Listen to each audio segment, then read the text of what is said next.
अब हमारा next chapter है अकाउंटिंग रेशियोज, ठीक है। अकाउंटिंग रेशियोज हम थोड़े से चंद शब्दों से रूबरू हो लेते हैं, और मैं टीएस ग्रेवाल बुक अपने हाथ में लिया हुआ हूं, ठीक है। तो इसमें बेटा अकाउंटिंग रेशियोज में 2-3 लाइनें काम की टू द पॉइंट बात करेंगे। पहली लाइन है ratio analysis is a technique of financial statement analysis, यानी आप लोग पढ़ चुके हो फाइनेंशियल स्टेटमेंट एनालिसिस को, मतलब फाइनेंशियल स्टेटमेंट को जब हमें एनालिसिस करना होता है तो हमें डिफरेंट डिफरेंट टेक्निक्स की जरूरत होती है। वहां पर एक टूल का काम करता है रेशियो एनालिसिस, ठीक है। It is the most widely used tool to interpret quantitative relationship. It shows quantitative relationship कि कौन किससे कितनी मात्रा में जुड़ा हुआ है, कौन से दो कंपोनेंट एक दूसरे से किस संख्या में जुड़े हुए हैं, ये एक्सप्रेस करते हैं रेशियो एनालिसिस में, ठीक है। Between two variables of the financial statement, जो हमारे फाइनेंशियल स्टेटमेंट्स बनते हैं जिनके अंदर स्टेटमेंट ऑफ पीएनएल और बैलेंस शीट रहती है, उनके कंपोनेंट्स का आपस में रिलेशन कनेक्ट किया जाता है, क्वांटिटेटिव एक्सप्रेशंस होते हैं, ठीक है। इसके बाद बाकी बहुत ज्यादा फालतू बातें ना करते हुए सीधे आ जाते हैं क्लासिफिकेशन ऑफ और टाइप्स ऑफ अकाउंटिंग रेशियोज। आपके यहाँ 4 तरह के रेशियोज हैं। लिक्विडिटी रेशियोज जिनके अंदर 2 आ रहे हैं, करंट रेशियोज हैं, क्विक रेशियोज। सेकंड है सॉल्वेंसी रेशियो जिसके अंदर डेब्ट to equity ratio, total assets to डेब्ट ratio, proprietary ratio, interest coverage ratio. Third आ रहा है आपका एक्टिविटी रेशियोज और turnover ratios, inventory turnover ratio, trade receivable turnover ratio, trade payable turnover ratio और working capital turnover ratio. Fourth आ रहा है आपका profitability ratio. Profitability ratios में हम लोग क्या करेंगे, gross profit ratio, operating profit ratio, operating profit ratio और ऑपरेटिंग रेशियो, और नेट प्रॉफिट रेशियो और रिटर्न ऑन इन्वेस्टमेंट। ये 5 पॉइंट्स हम करेंगे, ठीक है। बात करते हैं लिक्विडिटी रेशियो की, जिनको शॉर्ट टर्म सॉल्वेंसी रेशियोज भी बोलते हैं, short term solvency ratio. Liquidity ratios are those ratios which are computed to evaluate the capability of the entity, मतलब जो हमारा ऑर्गेनाइजेशन है उसकी कैपेसिटी चेक करने के लिए बनाते हैं, to meet its short term liabilities, कि क्या हमारा जो ऑर्गेनाइजेशन है, जो हमारा बिजनेस है, वो इतना कैपेबल है कि इसकी जो शॉर्ट टर्म लायबिलिटीज है इसको वो फुलफिल कर पा रहा है या नहीं। ये चेक करने के लिए हमें लिक्विडिटी रेशियोज को चाहिए होता है, का मेजरमेंट करना पड़ता है, और इसके लिए हम 2 रेशियोज लेते हैं। इसमें आ गया पहला आपका current ratio.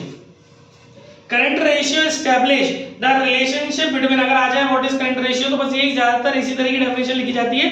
Current ratio establishes the relationship between current assets and current liability, जो उसका फॉर्मूला है उसी को एक्सप्रेस करती है डेफिनेशन। करंट एसेट्स और करंट लायबिलिटी में रेशियो ये बताता है, फिर इसका फॉर्मूला है current ratio is equals to current assets oblique current liability. It is expressed as pure ratio, pure ratio form में, यानी 2:1 इस तरीके से एग्जांपल दिया उसने।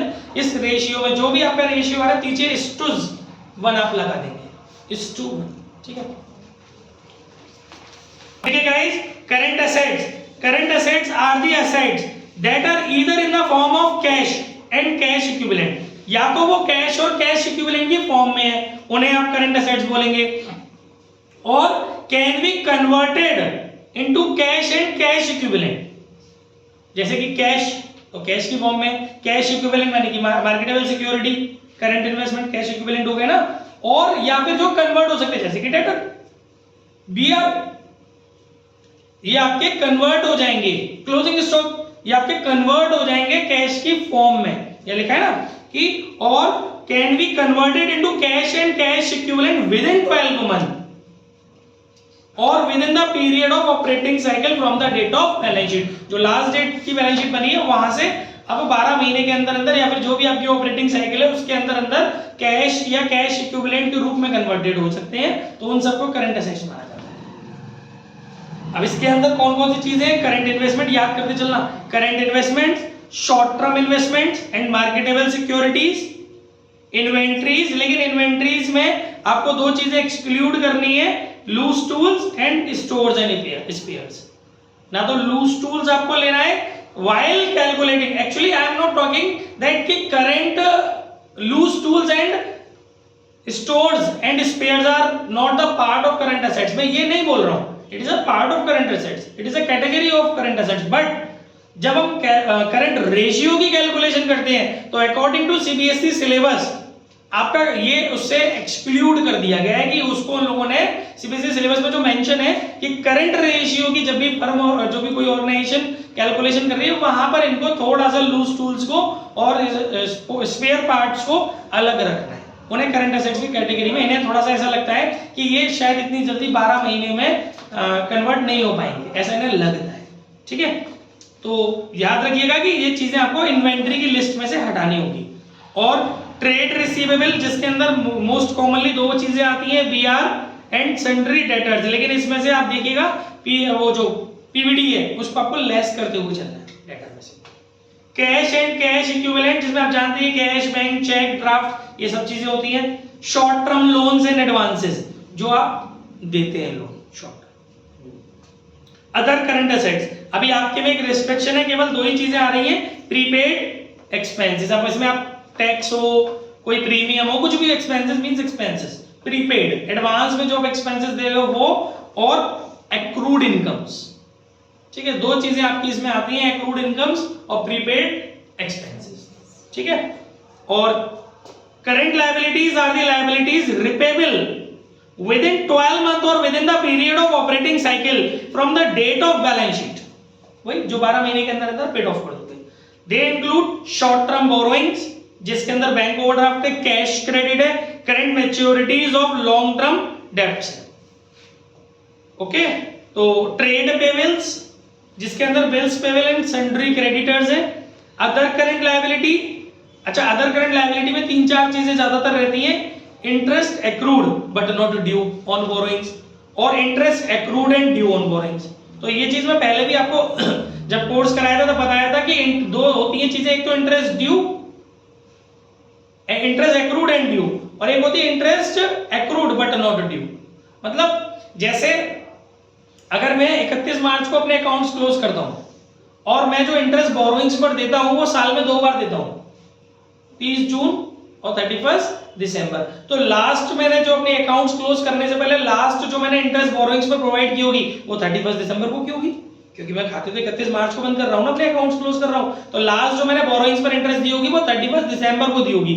अभी 31 what about from 1 January to 31 March, जो सिक्योरिटीज लोगों ने मेरी होल्ड की हुई हैं, जो मेरे डिवेंचर होल्डर हैं, है ना, तो इन लोगों ने जो मेरी सिक्योरिटीज होल्ड की हुई है या फिर जो मैंने बैंक लोन्स वगैरह लिए हुए हैं, तो अगर सपोज 6 महीने का इसमें कॉन्सेप्ट है, तो आप ये समझो ना कि मुझे जो मैंने इनका जो पैसा, मैंने इनका पैसा लिया हुआ है, इन लोगों ने मेरी सिक्योरिटीज होल्ड की हुई है, तो उस पे मुझे 3 महीने के इंटरेस्ट एक्रूड कर लेना मैंने, क्योंकि मैंने एटलीस्ट रख तो लिए ना, इनका पैसा यूज तो कर लिए ना 3 महीने, जनवरी, फरवरी, मार्च, ये 3 महीने ऐसे हैं जिनमें मैंने इनका पैसा यूज किया है, लेकिन मेरे को अभी इनको देना नहीं है मार्च को इंटरेस्ट। क्यों? क्योंकि ड्यू डेट जो है वो जून है नेक्स्ट वाली।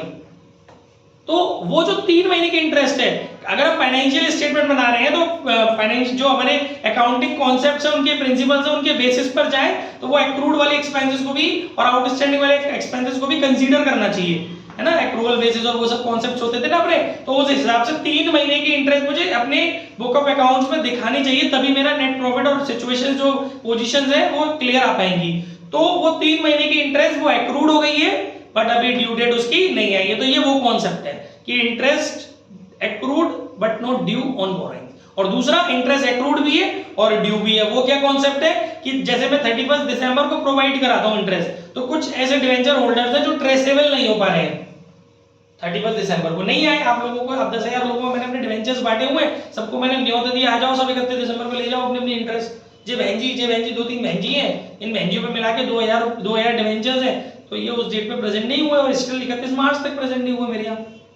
तो उनका जो इनकी जो इंटरेस्ट है, जो कि जिसकी ड्यू डेट भी आ चुकी है और एक्रूड भी तो हो ही गई, वो अपनी they accrued in the sense outstanding, तो वो भी हो ही गई, लेकिन मैं इनको दे नहीं पाया बिकॉज ये मिली नहीं मुझे, तो वो मेरे को अपनी बैलेंस शीट में इसी में दिखानी है टॉपिक में, उसका होता है interest due and accrued, accrued and due, accrued भी हो गई है और देनी भी, ड्यू डेट भी आ चुकी है। ठीक है, तो ये सब चीजें हैं, ये आपकी दोनों ही पार्ट्स अदर करंट लायबिलिटी में शो किए जाते हैं, तो वो फिर other current liability is also part of current liability. वैसे और भी बहुत सारी चीजें होती हैं अदर करंट लायबिलिटी वगैरह में, बट इतना जितना इसमें दिया हुआ है उतना ही आपको इस रेशियो पर्टिकुलर की कैलकुलेशन में, करंट रेशियो की कैलकुलेशन में एज्यूम करना है। और इसके अंदर आउटस्टैंडिंग एक्सपेंसेस है, अनक्लेम्ड डिविडेंड है, बिकॉज अनक्लेम्ड डिविडेंड जिनकी डिक्लेरेशन हो चुकी है और जिनका पेमेंट की डेट भी आ चुकी है, बट वो लोग ट्रेसेबल नहीं है शेयर होल्डर्स, इसीलिए तो उनका जो डिविडेंड है वो अनक्लेम्ड हो रखा है। कॉल इन एडवांस, वो भी आपका अदर करंट लायबिलिटी का पार्ट है। तो ये सारी चीजें, और एक है शॉर्ट टर्म प्रोविजंस, जो हमारे शॉर्ट टर्म प्रोविजंस होते हैं, जैसे कि प्रोविजन फॉर अब डाउटफुल डेब्ट्स हो करंट एसेट्स में से लेस हो जाता है, बाकी rest of the provisions like provision for repairs वगैरह जो भी पीछे पड़ रहे थे। तो इस तरीके के शॉर्ट टर्म प्रोविजंस जो है एम्प्लॉई की बेनिफिट के, कुछ शॉर्ट टर्म प्रोविजन है जो एम्प्लॉई सर डिस्चार्ज हो रहे हैं, एम्प्लॉई फर्म को छोड़ के जाएंगे हमारी उसको कंपनी को, तो उनके रिगार्डिंग जो उनके ग्रेचुइटी वगैरह बोनस के रिगार्डिंग जो प्रोविजंस हमने बनाए हुए हैं, लीव इनकैशमेंट और रिटायरमेंट बेनिफिट्स के लिए जो हमने प्रोविजंस बनाए हुए हैं, वो सब हमारे शॉर्ट टर्म प्रोविजंस हो जाते हैं। तो वो भी ये, लेकिन ये लॉन्ग टर्म भी हो सकते हैं, लेकिन क्योंकि जिन एम्प्लॉई की अभी हमें रिटायरमेंट डेट नहीं पता है या फिर रिटायरमेंट डेट उस ईयर में नहीं आने वाली जिस ईयर में हम लास्ट रिपोर्टिंग डेट से नेक्स्ट रिपोर्टिंग डेट तक की जो हमारी बैलेंस शीट है उसमें उन एम्प्लॉइज की रिटायरमेंट डेट नहीं आने वाली, तो उनके रिगार्डिंग जो प्रोविजंस है वो लॉन्ग टर्म है, और अगर आ जाने वाली है तो उनके रिगार्डिंग जो प्रोविजंस है वो शॉर्ट टर्म है, क्योंकि इन प्रोविजंस का हमें यूज करना है इस ईयर में। तो गाइस ये कुछ बातें थी। इसके अलावा एक ऑपरेटिंग साइकिल जैसा वर्ड है, an operating cycle is the time between an acquisition of assets और for processing and their realisation into cash and cash equivalent. किसी एसेट्स को खरीदना और उसको कैश में कन्वर्ट करना, इस दरमियान का जो इस टाइम, इसके बीच का जो टाइम पीरियड होता है उसको ऑपरेटिंग साइकिल बोलते हैं। कोई एसेट्स हमने खरीदी और उसको प्रोसेस किया कैश में कन्वर्ट करने में, तो इसमें जो टाइम पीरियड जाता है वो हमारी ऑपरेटिंग साइकिल होती है। When normal operating cycle can not be identified, it is assumed to be a period of 12 month. Normally हम लोग कभी-कभी 18 महीने की भी कर लेते हैं, वैसे नॉर्मली आपकी 12 महीने की रहती है। Ideal ratio 2:1। 1 मार्क में कहीं आ जाए कि आइडियल रेशियो क्या होता है करंट रेशियो का, 2:1। इफ द, ये भी सुन लो, असर्शन रीजनिंग में शायद कहीं लग जाए। If the current ratio is what is the meaning of 2:1, why it is called ideal, क्यों 2:1 आइडियल माना जा रहा है, उसके पीछे एक लॉजिक है, वो सुन लेते हैं बहुत जल्दी से। If the current ratio is 2 or more than 2, it means firm is adequately liquid and shall be able to meet its current financial obligations। अगर आपके यहाँ 2:1 है, यानी कि आपके पास assets ज्यादा है और liabilities कम है, तो you are capable, आप अच्छी पोजीशन में बड़े आराम से अपनी liabilities को paid off कर सकते हैं। But if the current ratio is less than 2, वैसे कमेंट्स आपके में से एक्सक्लूडेड है, आपके बोर्ड्स में से यूपी बोर्ड्स और आईसीएसई बोर्ड्स में रहते हैं कमेंट्स, बट आपके में एक्सक्लूडेड है कि कमेंट्स आपको नहीं करने हैं, बट फिर भी समझ लीजिए असर्शन में तो आ ही सकता है कहीं। तो अगर आपका करंट रेशियो जो आइडियल है उससे नीचे चला जाता है, यानी आपका जो आंसर आ रहा है वो 2:1 से नीचे आ रहा है, तो उसका मतलब ये है कि इट मींस द फर्म में face difficulty in meeting the current financial obligations. जो उनकी लायबिलिटीज ऑब्लिगेशंस लाइक लायबिलिटी, जो उनकी लायबिलिटीज आने वाली हैं उनको मीटअप करने में कंपनी को थोड़ा सा चैलेंजेस फेस करने पड़ सकते हैं।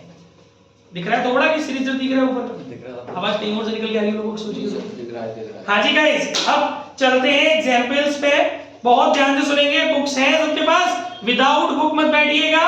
भैया एक बुक बगल में दे दो, इधर भी एक बुक दे दो, आपस में दो के जोड़े से कर लो। लेटेस्ट लेना, पीछे वाले सो बल्कि लेटेस्ट से थोड़ा हटाओ। देखिए भाई, क्योंकि मैं अब देखो कराने बैठूंगा तो मैं एक हफ्ते में भी नहीं खत्म करा पाऊंगा, थोड़ा चैप्टर है ना, 2 दिन के लेक्चर्स में खत्म करना है। फटाफट आ जाओ। From the financial information, from the following information, एक क्वेश्चन तमीज से समझा रहा हूं, तमीज। From the following information compute current ratio.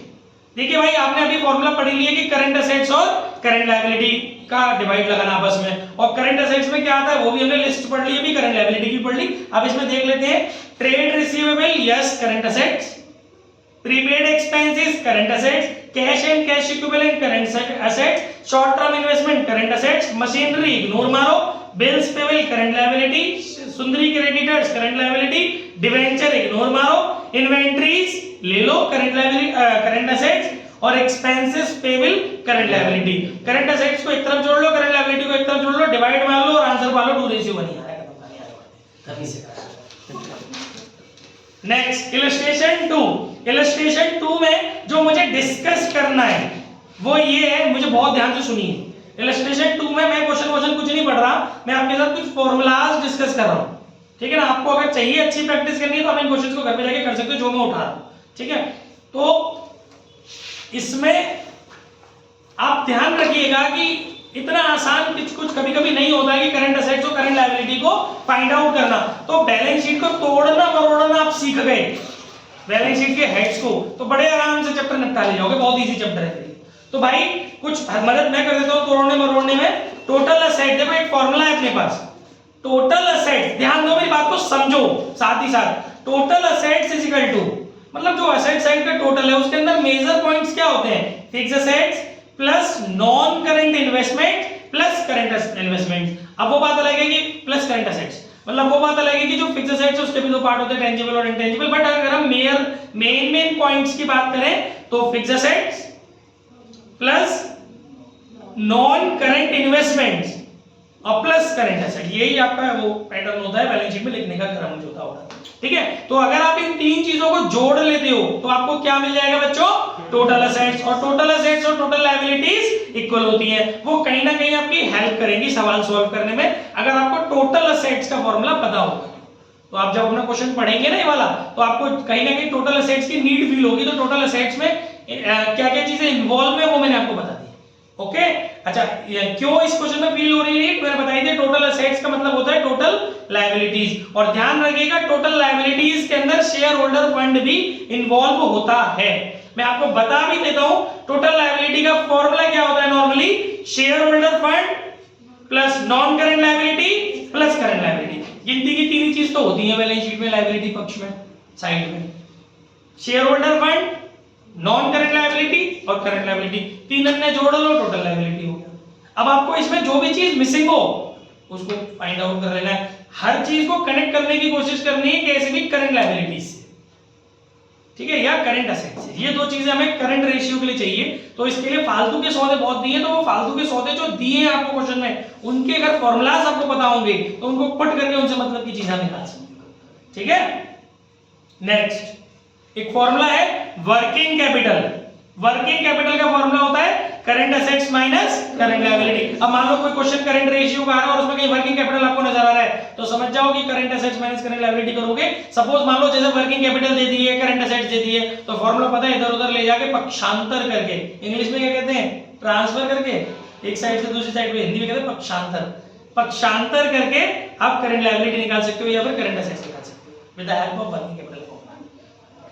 Next illustration 4। Illustration 4 में आपको बोला गया है कि करंट असेट्स आर 5,25,000। समझो मेरी बात, करंट असेट्स आपको कितनी दी है, 5,25,000।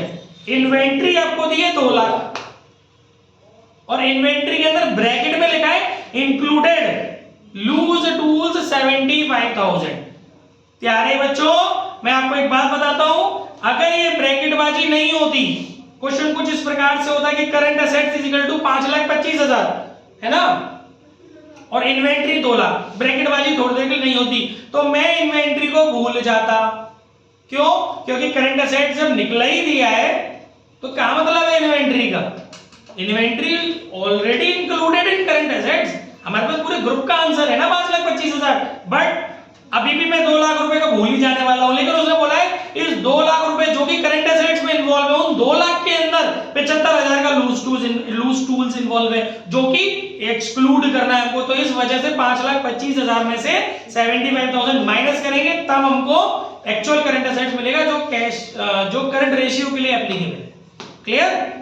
नेक्स्ट फॉर्मूला भी आ गया इस क्वेश्चन के अंदर, current assets is equal to current assets minus loose tools. बड़े हो बाकी हमारे जो आप हमारे घर पे पधारे शिवालिक वाले, ईशा आइए बैठिए, शिवालिक कैम्ब्रिज कॉलेज सेक्टर 7 आवास विकास कॉलोनी, 12th क्लास ईशा। आगे बढ़ते हैं, इलस्ट्रेशन 7 के अंदर मुझे एक फॉर्मूला नहीं, सॉरी पहले इलस्ट्रेशन 5। इलस्ट्रेशन 5 में मुझे आपको एक बात बतानी है, करंट असेट्स को कैलकुलेट करने का एक और फॉर्मूला है मेरे पास, टोटल असेट्स, सो नहीं, total assets minus non current assets. Sir टोपी वाले sir, total assets minus non current assets. Non current assets के अंदर मालूम है आपको कभी कभी दो चीजें होती हैं। एक्चुअली मैंने भी आपको एक फॉर्मूला बताया था कि total assets is equal to fixed assets plus non current investments plus current assets. आपको पता है fix assets plus non current investment, इन दोनों को जोड़कर भी आप नॉन करेंट एसेट्स बोल सकते हो। Fix assets plus non current investment, इन दोनों को क्लब करते हैं तो वो भी एक ग्रुप का नाम होता है नॉन करेंट एसेट्स। तो अभी आपको करंट एसेट्स निकालनी है तो बन गया ना formula, total assets minus non current assets is equal to current assets, क्योंकि तीन ही होती है टोटल के अंदर, करंट, नॉन करेंट इन्वेस्टमेंट और फिक्स एसेट्स। और फिक्स एसेट्स और नॉन करेंट इन्वेस्टमेंट को कैसे बोल सकते हैं, करेंट नॉन करेंट एसेट्स। तो टोटल में से नॉन करेंट एसेट्स घटाएंगे तो करंट एसेट्स पाएंगे, ठीक है, और आगे बढ़ जाएंगे। देखिए आगे चलते हैं साहब, इलस्ट्रेशन 7। इलस्ट्रेशन 7 पर यही खेल करंट लायबिलिटी के साथ है। देखिए अभी आपको बताया गया था टोटल लायबिलिटी, टोटल लायबिलिटी के बारे में हमने आपको क्या बोला था, शेयर होल्डर फंड। इधर देखा अगर बुक में क्या देखते हो, कॉन्फिडेंस इन मेरी आंखों से आएगा, उनसे कुछ नहीं होना। वो गाटर गिनते समय देखिए सौदे भी याद नहीं आएंगे, मेरा थोबड़ा याद आएगा गाटर गिनते समय पेपर में। ये ह्यूमन नेचर होता है, ऐसा साइकोलॉजिकल नेचर है। तो टोटल लायबिलिटी जो मैंने अभी आपको बताई थी वो क्या बताई थी कि share holder fund plus non current liability plus current liability. मेरी बात सुन रहे हो ना? तो अगर हमें करंट लायबिलिटी निकालना है तो यानी कि दो चीजें हमें, करंट लायबिलिटी तो यही दो चीजें अगर हम छोड़ दें टोटल लायबिलिटी में से, वो दो चीजें क्या है, शेयर होल्डर फंड और नॉन करंट लायबिलिटी। और आपको पता है एक बार, और मतलब आपको एक बात पता है कि एक और तरीका भी है, ये तो चलो बात ये वाली अगले में समझा दूंगा। एक्चुअली इसमें जो क्वेश्चन में कॉन्सेप्ट है वो ये है कि जो नॉन करंट लायबिलिटी है, नॉन करंट लायबिलिटी और जो करंट लायबिलिटी है, उन दोनों को जोड़ें तो एक ग्रुप बनता है, उसका नाम होता है टोटल डेट्स या टोटल एक्सटर्नल लायबिलिटी। दोनों एक ही बात है, बार बार नहीं बताऊंगा, याद रखना। टोटल आउटसाइड लायबिलिटीज या टोटल एक्सटर्नल लायबिलिटी या टोटल डेट्स, डेट्स नहीं टोटल डेट्स, किन दो चीजों से मिलकर बनता है, ऊपर का सौदा छोड़ दो शेयर होल्डर फंड, नीचे के दो सौदा पकड़ लो, नॉन करंट लायबिलिटी और करंट लायबिलिटी, इन दोनों को मर्ज कर दें तो क्या मिलता है, टोटल डेट या टोटल एक्सटर्नल लायबिलिटी या फिर टोटल आउटस्टैंडिंग लायबिलिटी। अभी आपको किसी क्वेश्चन के अंदर करंट लायबिलिटी फाइंड आउट करना हो और आपको टोटल लायबिलिटीज दी हो और नॉन करंट लायबिलिटी दी हो तो फैल मत जाना। करंट लायबिलिटी का तो सबने लिस्ट बताई दीजिए तो दिख ना रही, तो ये भी तो फॉर्मूला है ना कि टोटल डेब्ट्स में से नॉन करंट लायबिलिटी या फिर डेब्ट्स घटा दो। नॉन करंट लायबिलिटी को डेब्ट्स बोलते हैं ना, टोटल डेब्ट्स में से डेब्ट्स घटा दो या नॉन करंट लायबिलिटी घटा दो तो करंट लायबिलिटी पा लो। समझ गए ईशा? जब आर्यांशी नहीं आती तब तेरे चीजें लगते पढ़ने में, तो पंचायत में लगी रहती है, हाथ चला पैर चला डिजाइन बना नहीं, और सौदा है मेरे पास। हाँ जी, एक एग्जाम्पल है जो मुझे पूरा तमीज से समझाना है। ये तमीज है, वो तो बहुत ज्यादा तमीज है। देखिए इलस्ट्रेशन 8, इसमें इस क्वेश्चन इस एग्जांपल में ये हम लोग टीएस ग्रेवाल कर रहे हैं भाई, जो एडिटर है ध्यान से सुने, आपके लिए भी थोड़ा सा नाम लेते रहेंगे बीच बीच में। Editor, total ratio is 2.5। Illustration 8 में आपको बेटा टोटल रेशियो दिया, क्या बोला मैं, करंट रेशियो 2.5 दिया है, वर्किंग कैपिटल 60,000 दी है, बस और कुछ नहीं दिया। कह रहे करंट एसेट्स निकालो, करंट लायबिलिटी निकालो। तो सुनो मेरी बात, मनी मन में क्वेश्चन खत्म करना है। इधर देखो रे सबरे, करंट एसेट्स और करंट लायबिलिटी नहीं दी ना, तो एक चीज एज्यूम कर लो, बा में कहां देख रही है, कहां देख ले, करंट एसेट्स मान ले x, ये काम का करंट लायबिलिटी मान ले, क्योंकि current assets minus current liability होता है ना, कुछ भी मान ले। एक चीज एज्यूम कर लो x, या तो करंट एसेट्स एज्यूम कर लो या करंट लायबिलिटी एज्यूम कर लो। तुम्हें पता है working capital is equal to current assets minus current liability. जब तुम्हारे पास वर्किंग कैपिटल की फिगर्स हैं, करंट एसेट्स आपने x एज्यूम कर लिया, तो फॉर्मूले में इधर उधर रख के x के टर्म में करंट लायबिलिटी निकल आएगी। या फिर अगर तुमने करंट लायबिलिटी एज्यूम की है x, तो इधर उधर 60,000 में प्लस माइनस करके x के टर्म में ही करंट एसेट्स निकल आएगी। तो अब तुम्हारे पास करंट लायबिलिटी भी x के टर्म में हो गई, करंट एसेट्स भी x के टर्म में हो गई, और करंट रेशियो का फॉर्मूला आपके पास है। करंट रेशियो वैल्यू दी आपको is equal to current assets upon current liability, वो भी x का टर्म, वो भी x का टर्म, क्रॉस मल्टीप्लाई करके इधर उधर सॉल्व करके x की वैल्यू पा लो तो करंट एसेट्स से करंट लायबिलिटी पा लो। फिर दूसरा उसे पुट करके x के टर्म में दूसरा वाला जो है उसमें आपको दूसरी चीज मारो, दो ही चीजें अगर पूछी। समझ में आ गया? एक क्वेश्चन तभी से समझा दिया, बाकी जो भी लगाऊंगा वो खुद करना होगा। आगे बढ़ते हैं। क्या हो गया? इलस्ट्रेशन 10। इलस्ट्रेशन 10 में क्या बोला है? हाँ, जो मैं अभी पीछे समझा रहा था ना आपको, वो अब समझाना है। इलस्ट्रेशन 10 में क्या हुआ है कि अभी मैंने आपको बोला था ना कि बैलेंस शीट में हमारी देखो बहुत इजी चैप्टर है भाई, बहुत इजी चैप्टर है। बैलेंस शीट को निचोड़ना सीख जाओ, तोड़ना मरोड़ना सीख जाओ, कुछ नहीं है चैप्टर में। थोड़ा सा ही बस बैलेंस शीट ढंग से समझ लो कि उसके अंदर के सौदे क्या हैं, सब याद हो जाएगा, सब समझ में आ जाएगा। तो इसमें अभी मैंने आपको बोला था कि लायबिलिटी साइड में तीन चीजें हैं, share holder fund, current liability, non current liability और करंट लायबिलिटी।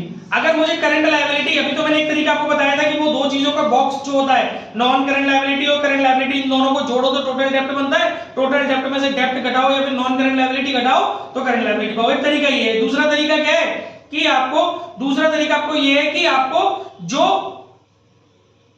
बेटा आपको इस total liabilities minus long term liability, ये भी वही है, नहीं करना इलस्ट्रेशन है। अच्छा, टर्म के लिए मैंने दे दिया होगा, डेब्ट्स को long term debts, non current liability को लॉन्ग टर्म डेब्ट्स भी बोल सकते हैं, नॉन करंट लायबिलिटी को लॉन्ग टर्म डेब्ट्स, क्योंकि उसके अंदर का पार्ट होता है ना, वो लॉन्ग टर्म डेब्ट्स के तरीके से भी रिकॉल किया जा सकता है। अब चलते हैं इलस्ट्रेशन 11 पर। इलस्ट्रेशन 11 में क्या हो जाती है, टीचरों से गलती नहीं, कितनी चीजें खाते क्या जाते हैं। इलस्ट्रेशन 11 में, thank you very much. Illustration 11 में कह रहा है a company had current assets of ₹3 lakh. बेटा हमारे पास करंट असेट्स है 3 लाख रुपए की, and current liability 1,40,000। Current assets भी है, करंट लायबिलिटी भी है। Later it purchased goods of ₹20,000 on credit. बाद में हमने असेट्स खरीद, गुड्स खरीद लिए 20,000 रुपए को उधारी पर on credit. Calculate current ratio after purchase. तो भैया आपके पास करंट असेट्स है, भैया आपके पास करंट लायबिलिटी है। जब आप गुड्स खरीदोगे उधारी पर तो उससे दो चीजें बढ़ेंगी। गुड्स की वजह से आपका क्लोजिंग इन्वेंटरी बढ़ेगी, closing inventory is a part of current assets. तो आपको ये 20,000 करंट असेट्स में भी जोड़ करके नई करंट, न्यू करंट असेट्स निकालनी पड़ेगी। और जब आप उधार खरीदोगे तो आपके क्रेडिटर बढ़ेंगे, क्रेडिटर बनेंगे, और क्रेडिटर बनेंगे तो वो करंट लायबिलिटी में जाकर के जुड़ जाएंगे। तो पहले आपको न्यू करंट असेट्स कैलकुलेट करनी पड़ेगी 20,000 जोड़ करके, न्यू करंट लायबिलिटी कैलकुलेट करनी पड़ेगी 20,000 जोड़ करके। जब दोनों न्यू असेट्स और न्यू लायबिलिटी करंट वाली आ गई तो डिवाइड मार दो, न्यू रेशियो मार लो करंट वाला। Next illustration 13। इलस्ट्रेशन 13 में कह रहा है, ध्यान से सुनिए, ratio of current assets to current liability is 1.5:1। यानी यहां पर आपको करंट असेट्स की भी अमाउंट दी है ब्रैकेट में, करंट लायबिलिटी की भी अमाउंट दी है और रेशियो भी दी है। तीन सौदे बहुत बढ़िया तरीका से दिए। The firm is interested is in maintaining the current ratio 2:1 bye paying a part of current liability. नया वाला रेशियो चाहिए कंपनी को, लेकिन अब जो पहले वाला रेशियो था उससे अलग हो गया, दूसरा रेशियो है, लेकिन वो रेशियो जो चेंज हुआ है उसकी वजह है करंट लायबिलिटी का थोड़ा सा अमाउंट हमने पेड किया है। पूरी करंट लायबिलिटी पेड कर देंगे फिर तो सत्यानाश हो जाएगा, इनफिनाइट आंसर आ जाएगा। क्यों आएगा पर इनफिनाइट आंसर? अगर हम पूरी करंट लायबिलिटी पेड ऑफ कर देंगे तो इनफिनाइट आंसर क्यों आएगा?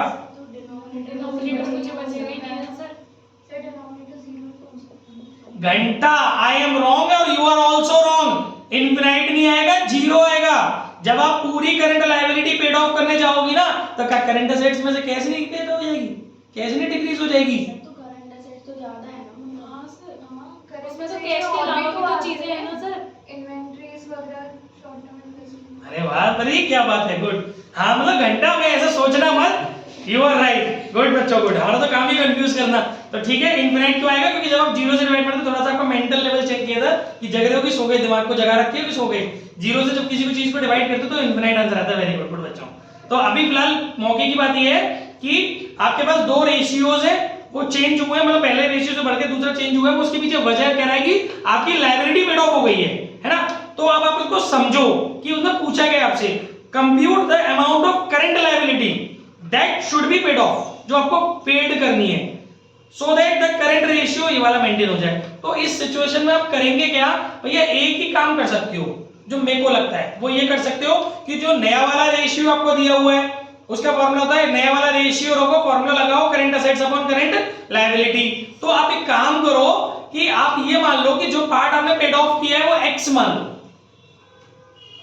भाई जितनी करंट लायबिलिटी आपने पेड की है वो एक्स मान लो, वो दोनों जगह इंपैक्ट डालेगी, वो आपकी करंट असेट्स पे भी इंपैक्ट डालेगी और करंट लायबिलिटी पे भी, यानी कि आपकी जो करंट असेट्स दी हुई है उसमें से अगर आपको न्यू करंट असेट्स निकालनी जो भी मैंने बताई थी प्लस माइनस करके, तो माइनस करना पड़ेगा x को, और नई वाली करंट लायबिलिटी निकालने के लिए भी आपको पुरानी वाली करंट लायबिलिटी में से x को माइनस करना पड़ेगा। आपके पास नई करंट असेट्स आ गई x के टर्म में, नई करंट लायबिलिटी आ गई x के टर्म में, और साइड में न्यू रेशियो निकला दिया है, सॉल्व कर लो, क्रॉस मल्टीप्लाई करके इधर उधर ले जाके x की वैल्यू आ जाएगी, जो आंसर होगा। इंपॉर्टेंट क्वेश्चन है, इस तरीके के लॉजिक्स कहीं ना कहीं मल्टीपल लॉजिक्स मिलकर के क्वेश्चन बन सकता है इसमें।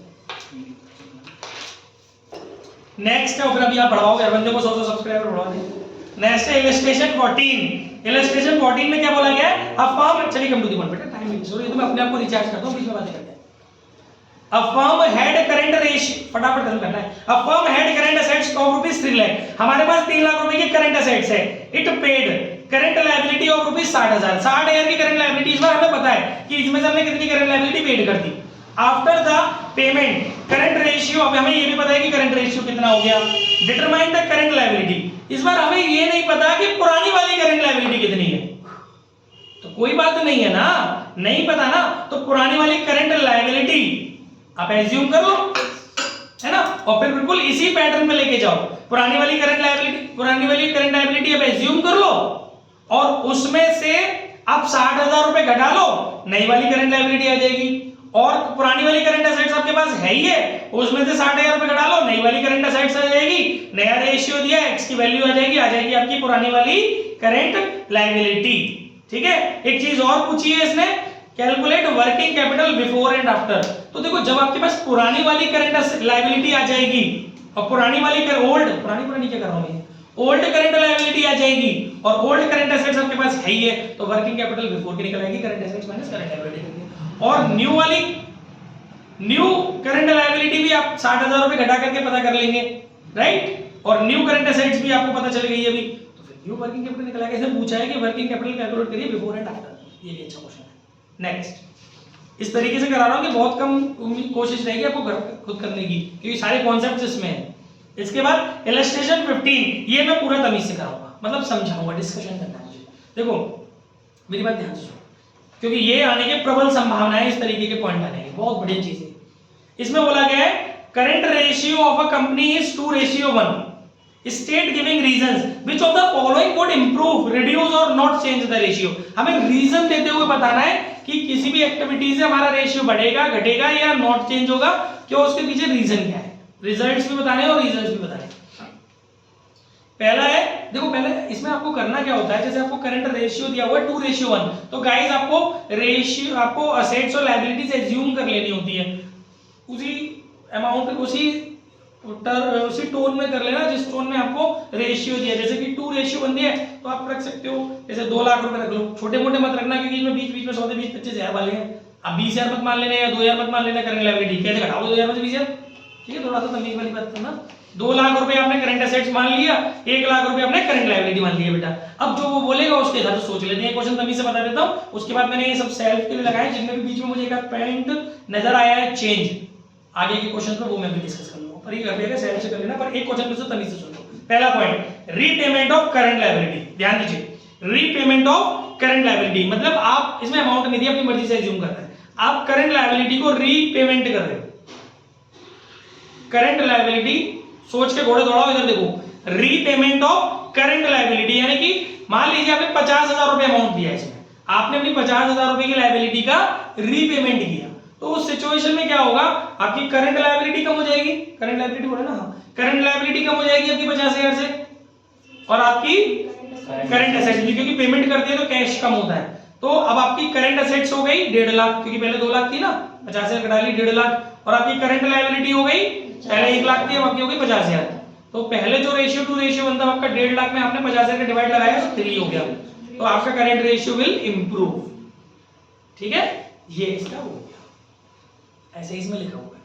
क्यों, क्योंकि आपको इसमें रीजन ये देना है क्योंकि इसमें both current assets and current liabilities are decreased, ठीक है, आपकी करंट एसेट्स भी डिक्रीज, ये इसका रीजन हो गया। तो बोला ना कि रीजन दीजिए, रीजन आपको ये देना है कि आपने पहले तो आंसर लिख दिया कि current ratio will be improve. अब आपको रीजन देना है कि क्यों इंप्रूव होगा, क्योंकि सीधी सी बात है जब न्यूमरेटर बड़ा होता है डिनोमिनेटर छोटा होता है और सेम फिगर दोनों जगह से माइनस हो रही है तो उसका रिजल्ट्स आते हैं कि आपका हमेशा आंसर इंक्रीजिंग में मिलेगा। ये मैथमेटिकल कांसेप्ट है। बट आप ऐसे लिख देना कि करंट एसेट्स और करंट लायबिलिटीज दोनों सेम अमाउंट से डिक्रीज हुई हैं, इस वजह से इसका करंट रेशियो इंप्रूव होगा। क्लियर? फोन आ रहा है। Next, purchase of goods for cash. अब मैं आंसर्स नहीं बताऊंगा, केवल कॉन्सेप्ट बता दूंगा। Purchase of goods for cash, आपने गुड्स खरीदे कैश दे करके, तो मेरे हिसाब से तो शायद कोई चेंज नहीं होगा, क्योंकि ये कन्वर्शन है एक असेट्स का दूसरी असेट्स में। आपकी एक तरफ करंट असेट्स में से कैश में से करंट, भाई करंट असेट्स, क्योंकि कैश भी करंट असेट्स पे का पार्ट है और गुड्स परचेज कर रहे हो तो वो क्लोजिंग इन्वेंटरी बन गया, वो भी करंट असेट्स का पार्ट है। तो एक असेट्स आपकी कम हो गई और दूसरी असेट्स आपकी बढ़ गई, तो करंट लायबिलिटी में कोई इंपैक्ट आया नहीं और करंट असेट्स पर भी कोई इंपैक्ट नहीं आया, क्योंकि इसमें केवल एक असेट्स का दूसरी असेट्स में कन्वर्शन हुआ है, तो ये इसका रीजन हो गया, तो नो चेंज। क्लियर है? Next, sale of office equipment for 20,000, जिनकी बुक वैल्यू 25,000, 20,000 25,000 की चीज को आपने 20,000 में बेचा तो 5,000 का लॉस हुआ। बट वो जो लॉस हुआ ना तो वो करंट एसेट्स है ना करंट लायबिलिटी है, एक तो इससे कोई मतलब नहीं है। बाकी आपने अपनी ऑफिस इक्विपमेंट सेल की है तो ऑफिस इक्विपमेंट डिक्रीज हुई, वो भी करंट एसेट्स नहीं है, उससे भी कोई मतलब नहीं है। लेकिन सेल किया है आपने तो आपके पास कैश जनरेट हो गया, तो कैश यानी कि करंट एसेट्स इंक्रीज होगी इसके अंदर। तो करंट एसेट्स इंक्रीज होगी तो आप रख के देखना उसमें अमाउंट 2 लाख में 20,000 जोड़ के देखना, और नीचे करंट लायबिलिटी चेंज नहीं हो रही, 1 लाख तो 2 लाख 20,000 में 1 लाख का डिवाइड लगाओगे तो 2.2 हो जाएगी, तो इसका मतलब कि आपकी करंट लायबिलिटी इंक्रीज हो गई। रीजन कि current assets will increase by 20,000 and current liability will remain unchanged, ये इसका रीजन हो गया। क्लियर हो रहा है? Next, purchase of goods on credit, जब आप गुड्स उधार खरीद रहे हो तो करंट एसेट्स आपकी इंक्रीज होगी और करंट लायबिलिटी भी आपकी इंक्रीज होगी, देख इसका क्या फिर उसका इंपैक्ट है। Next, sale of goods for 30,000 cost 25,000, अब फर्क पड़ेगा, 25,000 रुपए की आपने गुड्स को 30,000 में बेचा, तो पहले तो आपको 5,000 का प्रॉफिट हुआ, उससे कोई मतलब नहीं है क्योंकि वो करंट एसेट्स और करंट लायबिलिटी को कनेक्ट नहीं करता, वो शेयर होल्डर फंड को कनेक्ट करता है। दूसरा, आपने 25,000 रुपए का गुड्स बेचा है ना, देखो गुड्स बेचा है तो आपका कॉस्ट भी, क्योंकि इन्वेंट्री जो होती है वो कॉस्ट पे और मार्केट वैल्यू दोनों में जो कम होता है उस पर मेंटेन की जाती है इन्वेंट्री, है ना। तो आपका कॉस्ट यानी कि आपकी करंट एसेट्स यानी कि आपकी जब आप बेच रहे हो तो आपकी इन्वेंट्री कम हो गई, 25,000 से, इन द सेंस आपका करंट एसेट्स कम हो गया, तो करंट एसेट्स डिक्रीज हो गया, राइट। कितने से डिक्रीज हुआ होगा? 25,000 से। करंट एसेट्स फिर से इंक्रीज हो गया 30,000 से, क्योंकि पैसे आए भी तो बेचने पर, लेकिन वो आए 30,000, तो इनफैक्ट द रिजल्ट इज कि आपका करंट एसेट्स 5,000 से इंक्रीज हो गया, लेकिन करंट लायबिलिटी पे कोई इंपैक्ट नहीं आया, तो फिर देख लेना रेशियो में फर्क आएगा। समझ में आ रहा है कि नहीं? Next, payment of declared dividend. देखिए ईसा, declared dividend is a part of other current liability, हाँ also current liability, but it is also part of current liability, है ना, कि वो current liability ग्रुप का पार्ट है क्योंकि इसके सब हेड अदर करंट लायबिलिटी। तो क्योंकि डिक्लेयर डिविडेंड हो गया, यानी कि जब आप डिक्लेयर कर चुके होते हैं तो डेफिनेटली 30 दिन के अंदर आपको उसको पेड ऑफ करना होता है, तो वो आपको करंट लायबिलिटी है, तो आप उसका पेमेंट कर रहे हो, तो आपकी करंट लायबिलिटी डिक्रीज होगी, वहां आप रहेगा नहीं ना वो उस ग्रुप में, और आप पेमेंट कर रहे हो तो कैश भी कम होगी, तो करंट एसेट्स भी कम होएगा, करंट लायबिलिटी भी सेम अमाउंट से कम होगी, देख लेना उससे क्या इंपैक्ट आ रहा है। वैसे इंपैक्ट ये आएगा कि रिड्यूस हो जाएगा। क्लियर हो गया? Declared dividend. अब 16 सेल्फ करना है, बट 2 पॉइंट मुझे डिस्कस करने हैं, वो मैं कर देता हूं क्योंकि थोड़ी सी सोच अच्छी है उसमें। पहला पॉइंट, आपको रेशियो जो दिए सो दिए, करंट रेशियो ही दिया हुआ है बेटा, आपसे बोला इलस्ट्रेशन 16 टीएस ग्रेवाल, हाँ, तो इसमें पहला पॉइंट है redemption of debenture. Redemption of debenture, debenture का लॉन्ग टर्म बोरोइंग मत मान लियो, काय का पार्ट है डिवेंचर, जिसके पीछे अभी लड़ाई सी चल रही है, अदर करंट मैच्योरिटी है ना, ये वैसे एक्चुअली आपके फॉर्मेट में जो दिया गया है वो वहां दिया गया है ना, अदर करंट वो सॉरी शॉर्ट टर्म बोरोइंग्स के अंदर जो 5 पॉइंट्स होते हैं उसके अंदर एक पॉइंट होता है current maturity of long term borrowing, ये उसका पार्ट है एग्जैक्ट, ये वही होना चाहिए, वो वहां हमें क्वेश्चन में दिया था कि सॉल्यूशन में दिया था, जो उसमें आप मुझसे पूछ रहे थे ना उस दिन, वो क्वेश्चन के अंदर लिखा हुआ दिया था कि वो सॉल्यूशन में से आपने से पूछा था, ये जो ग्रुप बनाया था थ्योरी में था, तो वो शायद कुछ मिस्टेक होगी, क्योंकि एग्जैक्ट इसका कॉन्सेप्ट वो फाइनल अकाउंट्स वाला ही है कि इसको शॉर्ट टर्म बोरोइंग्स में रखते हैं, थर्ड नंबर का पॉइंट होता है ये उनका, ठीक है। 5 पॉइंट्स होते हैं उसमें लाइन से, तो थर्ड नंबर का पॉइंट होता है। इस चैप्टर के तुरंत बाद अपन लोग उसी चैप्टर पे आ रहे हैं, फाइनल अकाउंट्स है, 2 दिन की पिक्चर खत्म कहानी, ठीक है। सेकंड वाला चैप्टर हाँ वो दोनों लगेगा रोज, और हो सकता है कभी कभी 2 भी लग जाए। चलिए काम की बात करते हैं, क्योंकि टाइम कम है और काम बहुत ज्यादा है, मेरे को भी अपनी एनर्जी बचा करने के लिए बचे। हाँ भाई आगे बढ़ते हैं। रिडेम्पशन ऑफ डिवेंचर, भाई रिडेम्पशन ऑफ डिवेंचर यानी कि आपने डिवेंचर को लॉन्ग टर्म बोरोइंग से मत कनेक्ट करना, क्योंकि जिस ईयर में वो रिडेम्पशन हो रहे होते हैं उस ईयर में वो लॉन्ग टर्म बोरोइंग में रखे ही नहीं गए होते हैं। लास्ट बैलेंस शीट के बाद हमने उसको कहां रख लिया होता है, हमने उसको रख लिया होता है other current maturity of long term borrowings में, शॉर्ट मतलब it is a part of current liability actually, क्योंकि short term borrowing is a part of current liability. तो यानी कि आपने जब रिडेम्पशन ऑफ डिवेंचर किया है तो आपकी करंट लायबिलिटी डिक्रीज हुई है और आपकी side by side current assets भी डिक्रीज हुई है, क्योंकि कैश है, ठीक है। तो आप उसका इंपैक्ट देख लेना फिर कि इंक्रीज होगा कि डिक्रीज होगा। वैसे मैं बता दूं इसमें आपका इंप्रूव हो जाएगा, ओके। नेक्स्ट एक पॉइंट इसमें 5th नंबर का पॉइंट है जो मुझे बताना है, long term loans repayable with in 12 month. देखो सर यहाँ रीपेड नहीं लिखा है, रिपेबल लिखा है, इसका मतलब अभी आप पेमेंट करोगे, यानी कि कैश का फ्लो नहीं हुआ है, यानी आपकी करंट एसेट्स अटैच नहीं हुई है किसी भी प्रकार से, अनअफेक्टेड है करंट एसेट्स, अभी पे थोड़ी ना पे करोगे, रिपेबल। लेकिन आप जब रीपेमेंट करोगे इसका मतलब अभी आपका दिल कर गया है कि अब यहां से 12 महीने के अंदर आप लॉन्ग टर्म लोन्स रिपेबल करोगे, इट मींस आपकी लॉन्ग टर्म बोरोइंग्स अब रिड्यूस हो रही हैं और इंक्रीज हो रही हैं आपकी करंट मैच्योरिटीज यानी कि करंट लायबिलिटी। तो इसके अंदर करंट लायबिलिटीज इंक्रीज होंगी, करंट एसेट्स पे कोई इफेक्ट नहीं आएगा। और अब इस करंट लायबिलिटीज को इंक्रीज करने के बाद रेशियो पे क्या इंप्रेशन आता है वो आप निकाल लेना। समझ में आ गया? बस मुझे इसमें इतना ही समझाना था। जो चेंजेस आ रहे हैं ना, यूनिक चेंजेस, वो मैं आपको बताता जा रहा हूं, बाकी क्वेश्चन सॉल्व करके पूरा घर पे पढ़ना। नेक्स्ट इलस्ट्रेशन है हमारा इलस्ट्रेशन 17, ये भी सॉल्व करना है, बस पॉइंट नंबर 1 मुझे डिस्कस करना है आपके साथ। Redeemed 9% debenture of ₹1 lakh at a premium of 10%। तो देखिए जब आप डिवेंचर को रिडीम्ड कर रहे हैं तो डेफिनेटली ये करंट लायबिलिटी आपकी डिक्रीज हो रही है और इंक्लूडेड प्रीमियम होगा, क्योंकि प्रीमियम आपने को मैंने करंट उसमें कैश फ्लो में 1-2 दिन पहले क्वेश्चन कराया था जिसमें 10,000 प्रीमियम लॉन्ग टर्म और उसमें भी था आपका, और 5,000 उसमें भी था कि पहले आपका 5,000 था, लास्ट में नहीं था, वो शॉर्ट टर्म में भी था आपका।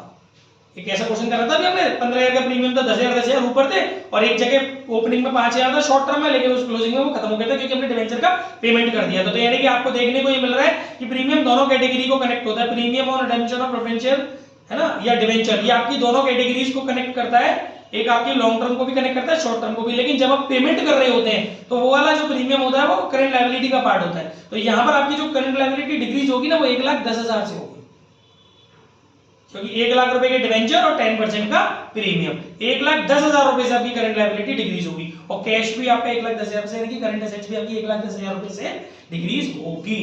क्लियर है? गलती में आप 1 लाख से मत करें ना, ये समझने की कोशिश करो। नेक्स्ट इलस्ट्रेशन 18 स्वयं करें, इलस्ट्रेशन 19 स्वयं करें, इलस्ट्रेशन 20 स्वयं करें, एक पॉइंट को छोड़ करके वो मैं कराई देता हूं। Point number F, bills receivable endorsed to creditor dishonoured. वैसे बहुत ज्यादा टफ नहीं है, फिर भी समझ लेते हैं, अच्छा सा लगा मुझे। बिल्स रिसीवेबल मतलब जो बीआर हमने इंडोर्स किए थे क्रेडिटर को, जब हमने अपने बीआर क्रेडिटर को इंडोर्स किए थे तो ना तो हमारी करंट एसेट्स बची थी क्योंकि बीआर फिनिश हो गए थे, और ना ही हमारी अब करंट लायबिलिटी बची थी क्योंकि क्रेडिटर भी निकल लिए थे अपने घर में बीआर लेके। तो ना हमारी एसेट्स थी ना हमारी लायबिलिटी, हम टेंशन फ्री थे। लेकिन अभी वो डिसऑनर्ड हो गए, जैसे ही वो डिसऑनर्ड होंगे तो क्रेडिटर हमारी छाती पे बिठा देंगे, देव पैसा, तो क्रेडिटर इंक्रीज हो गए और हम उसके ऊपर खोपड़ी पे खड़े होंगे, चल बे बीआर वाले चल बन जा तू हमारा डेटर। बीआर तो खत्म, डिसऑनर्ड हो गया, अब तू डेटर की लिस्ट में आ जा। तो जब ये चीज डिसऑनर्ड होगी ना, endorsed BR given to creditors अगर डिसऑनर्ड होंगे तो वहां पे करंट एसेट्स भी, किनका नाम, मम्मी जी, हाँ वो खाने बाजी हो जाएगी। चलो तो देखो मम्मी ने दी वीडियो देखो बेटा, तो इसमें क्या होगा, हमारी करंट एसेट्स भी, करंट एसेट्स करंट एसेट्स भी इंक्रीज होगी हमारी क्योंकि हमारे डेटर्स इंक्रीज होंगे, और करंट लायबिलिटीज भी इंक्रीज होगी हमारी क्योंकि हमारी क्रेडिटर इंक्रीज होंगे इसमें, ठीक है। और उसके बाद जो इस पे इंपैक्ट आएगा रेशियो, आप सॉल्व करें। अब नेक्स्ट रेशियो हमारा लिक्विड रेशियो, पहला रेशियो फिनिश हो गया हमारा, सेकंड है हमारा लिक्विड रेशियो। इसके तीन नाम और है घर के, दो जो तुम्हारे भी होंगे चुन्नी मुन्नी। इसका एक नाम है क्विक रेशियो, दूसरा है इसका एसिड टेस्ट रेशियो, इस नाम से भी आ सकता है, एसिड टेस्ट रेशियो और क्विक रेशियो और लिक्विड रेशियो एक ही बात है। सर इसमें लिखा है लिक्विड रेशियो और क्विक रेशियो, भाई ये मेरे पूरा लेवल तक आ रहा है ना? हाँ नहीं तो नीचे कर लेगा, नहीं आ रहा हूँ नीचे हो, सही है, सही तो बता, सही है पहले। लिक्विड रेशियो और क्विक रेशियो और acid test ratio is a liquidity ratio which measures the ability of the enterprises to meet its short term financial obligation. तो देखिए करंट रेशियोज भी शॉर्ट टर्म ऑब्लिगेशंस को फाइंड आउट करने के लिए बन रहे थे, ये भी बन रहे हैं, लेकिन ये थोड़े से वेरी शॉर्ट टर्म में आ जाते हैं, है ना। It establish relationship between liquid assets and current liabilities. इसमें किन किन के बीच में रिलेशन जाता है? लिक्विड एसेट्स और करंट लायबिलिटीज। इसका रेशियो का फॉर्मूला है, लिक्विड या क्विक रेशियो का फॉर्मूला है liquid assets upon current liability. अब करंट लायबिलिटी से तो रूबरू है, लिक्विड एसेट्स से मैं करा ही देता हूं रूबरू, ठीक है। Liquid assets are the assets that are either in the form of cash or cash equivalent and can be converted into cash and cash equivalent in a very short term. Very short term almost 3-4 महीने होते हैं, 3 महीने ही होते हैं, ठीक है। Are the most liquid assets. They are shown and बस। अब देखिए इसमें कौन कौन सी बातें आती है, देखिए आपको जान करके हैरानी होगी कि जो करंट एसेट्स हैं वही आपके लिक्विड एसेट्स हैं। सिर्फ आपको एक लाइन याद रखनी है, inventories and prepaid expenses are excluded from liquid assets. यानी सारी करंट एसेट्स जो करंट रेशियो के रेफरेंस में हमने पढ़ी थी, उनमें से अगर आप इन्वेंट्री हटा दो और प्रीपेड एक्सपेंसेस हटा दो तो वही आपकी लिक्विड एसेट्स बन जाएंगी। क्यों हटा दो? रीजन सुनो, because it takes time before inventory can be converted into cash. Inventory को कन्वर्टेड होने में टाइम लगता है, स्टॉक आज रखा है एकदम नहीं बिक जाएगा, वक्त तो लगता है। While prepared expenses are expenses paid in advance, hence cannot be converted into cash। क्योंकि वो तो हम दे चुके, अब वो कैसे कैश में कन्वर्ट होंगे? वो तो गए, काम नहीं करा होगा, गए बट्टे का था पैसा, ठीक है। तो कुल मिला के ये दो चीजें आपको हटा दी गई हैं, क्योंकि हो सकती है converted but very short term में नहीं हो सकती कन्वर्टेड कैश में, ठीक है। इसका आइडियल रेशियो 1:1 है। इन केस अब ये भी समझ लो क्यों, या 1:1 से ऊपर और नीचे जाती है पिक्चर, या 1:1 रहती है, या उससे नीचे जाती है, या उससे हायर जाती है, तो क्या इंपैक्ट आपके एंटरप्राइजेस में देखने को मिलते हैं। इन केस लिक्विड रेशियो, जैसे देखो अदर सेंटेंसिंग में आ सकता है ना कि if liquid ratio is 0.5:1 that mean कि ब्लब ब्लब ब्लब, अब उसको पीछे रीजन, फिर इसमें वो ये प्रॉपर्टी डालने वाली। तो अगर आपको रीजन पता होएगा तभी तो असर्शन सही है गलत है वो आप पहचान पाओगे, इसलिए थोड़ा सा पढ़ना जरूरी है। तो in case liquid ratio is less than 1, it means the current liability are more, it's liquid और क्विक एसेट्स। क्योंकि लिक्विड रेशियो में कह रहा है कि लिक्विड एसेट्स आपकी 1 से कम है, liquid ratio is less than 1, इसका मतलब है करंट लायबिलिटी, क्योंकि लेस देन 1 कब होगा? 1 से कम कब होगा? जब या तो पहली सिचुएशन ये है कि जब आपका मतलब जो डिनोमिनेटर है वो बड़ा हो, न्यूमरेटर छोटा हो, जब भी आपका 1 से 1 होगा। भाई कोई चीज बराबर है, 50 है बटे 50 लिखा है, अब अगर तुझे 1 से छोटा लाना है आंसर तो तेरे को डिनोमिनेटर बड़ा करना पड़ेगा या न्यूमरेटर छोटा करना पड़ेगा। तो न्यूमरेटर छोटा होगा तो उसे इन अदर वर्ड बोलेंगे तो यही कि हमारी करंट लायबिलिटी ज्यादा है ना करंट लिक्विड एसेट से। तो इसका मतलब ये है कि अगर आपका रेशियो 1 से कम आ रहा है, इसका मतलब आपकी फर्म में, आपके बिजनेस में करंट लायबिलिटी ज्यादा है, ठीक है। तो फिर क्या होगा? As a result the enterprise may not be able to meet its immediate short term financial obligation. क्योंकि जो लिक्विड एसेट्स है वो कम है ना भाई, अगर अभी इसे कोई पंगा आ गया, पेड ऑफ करना पड़ा, तो लायबिलिटी ज्यादा है, तो कैसे करेंगे?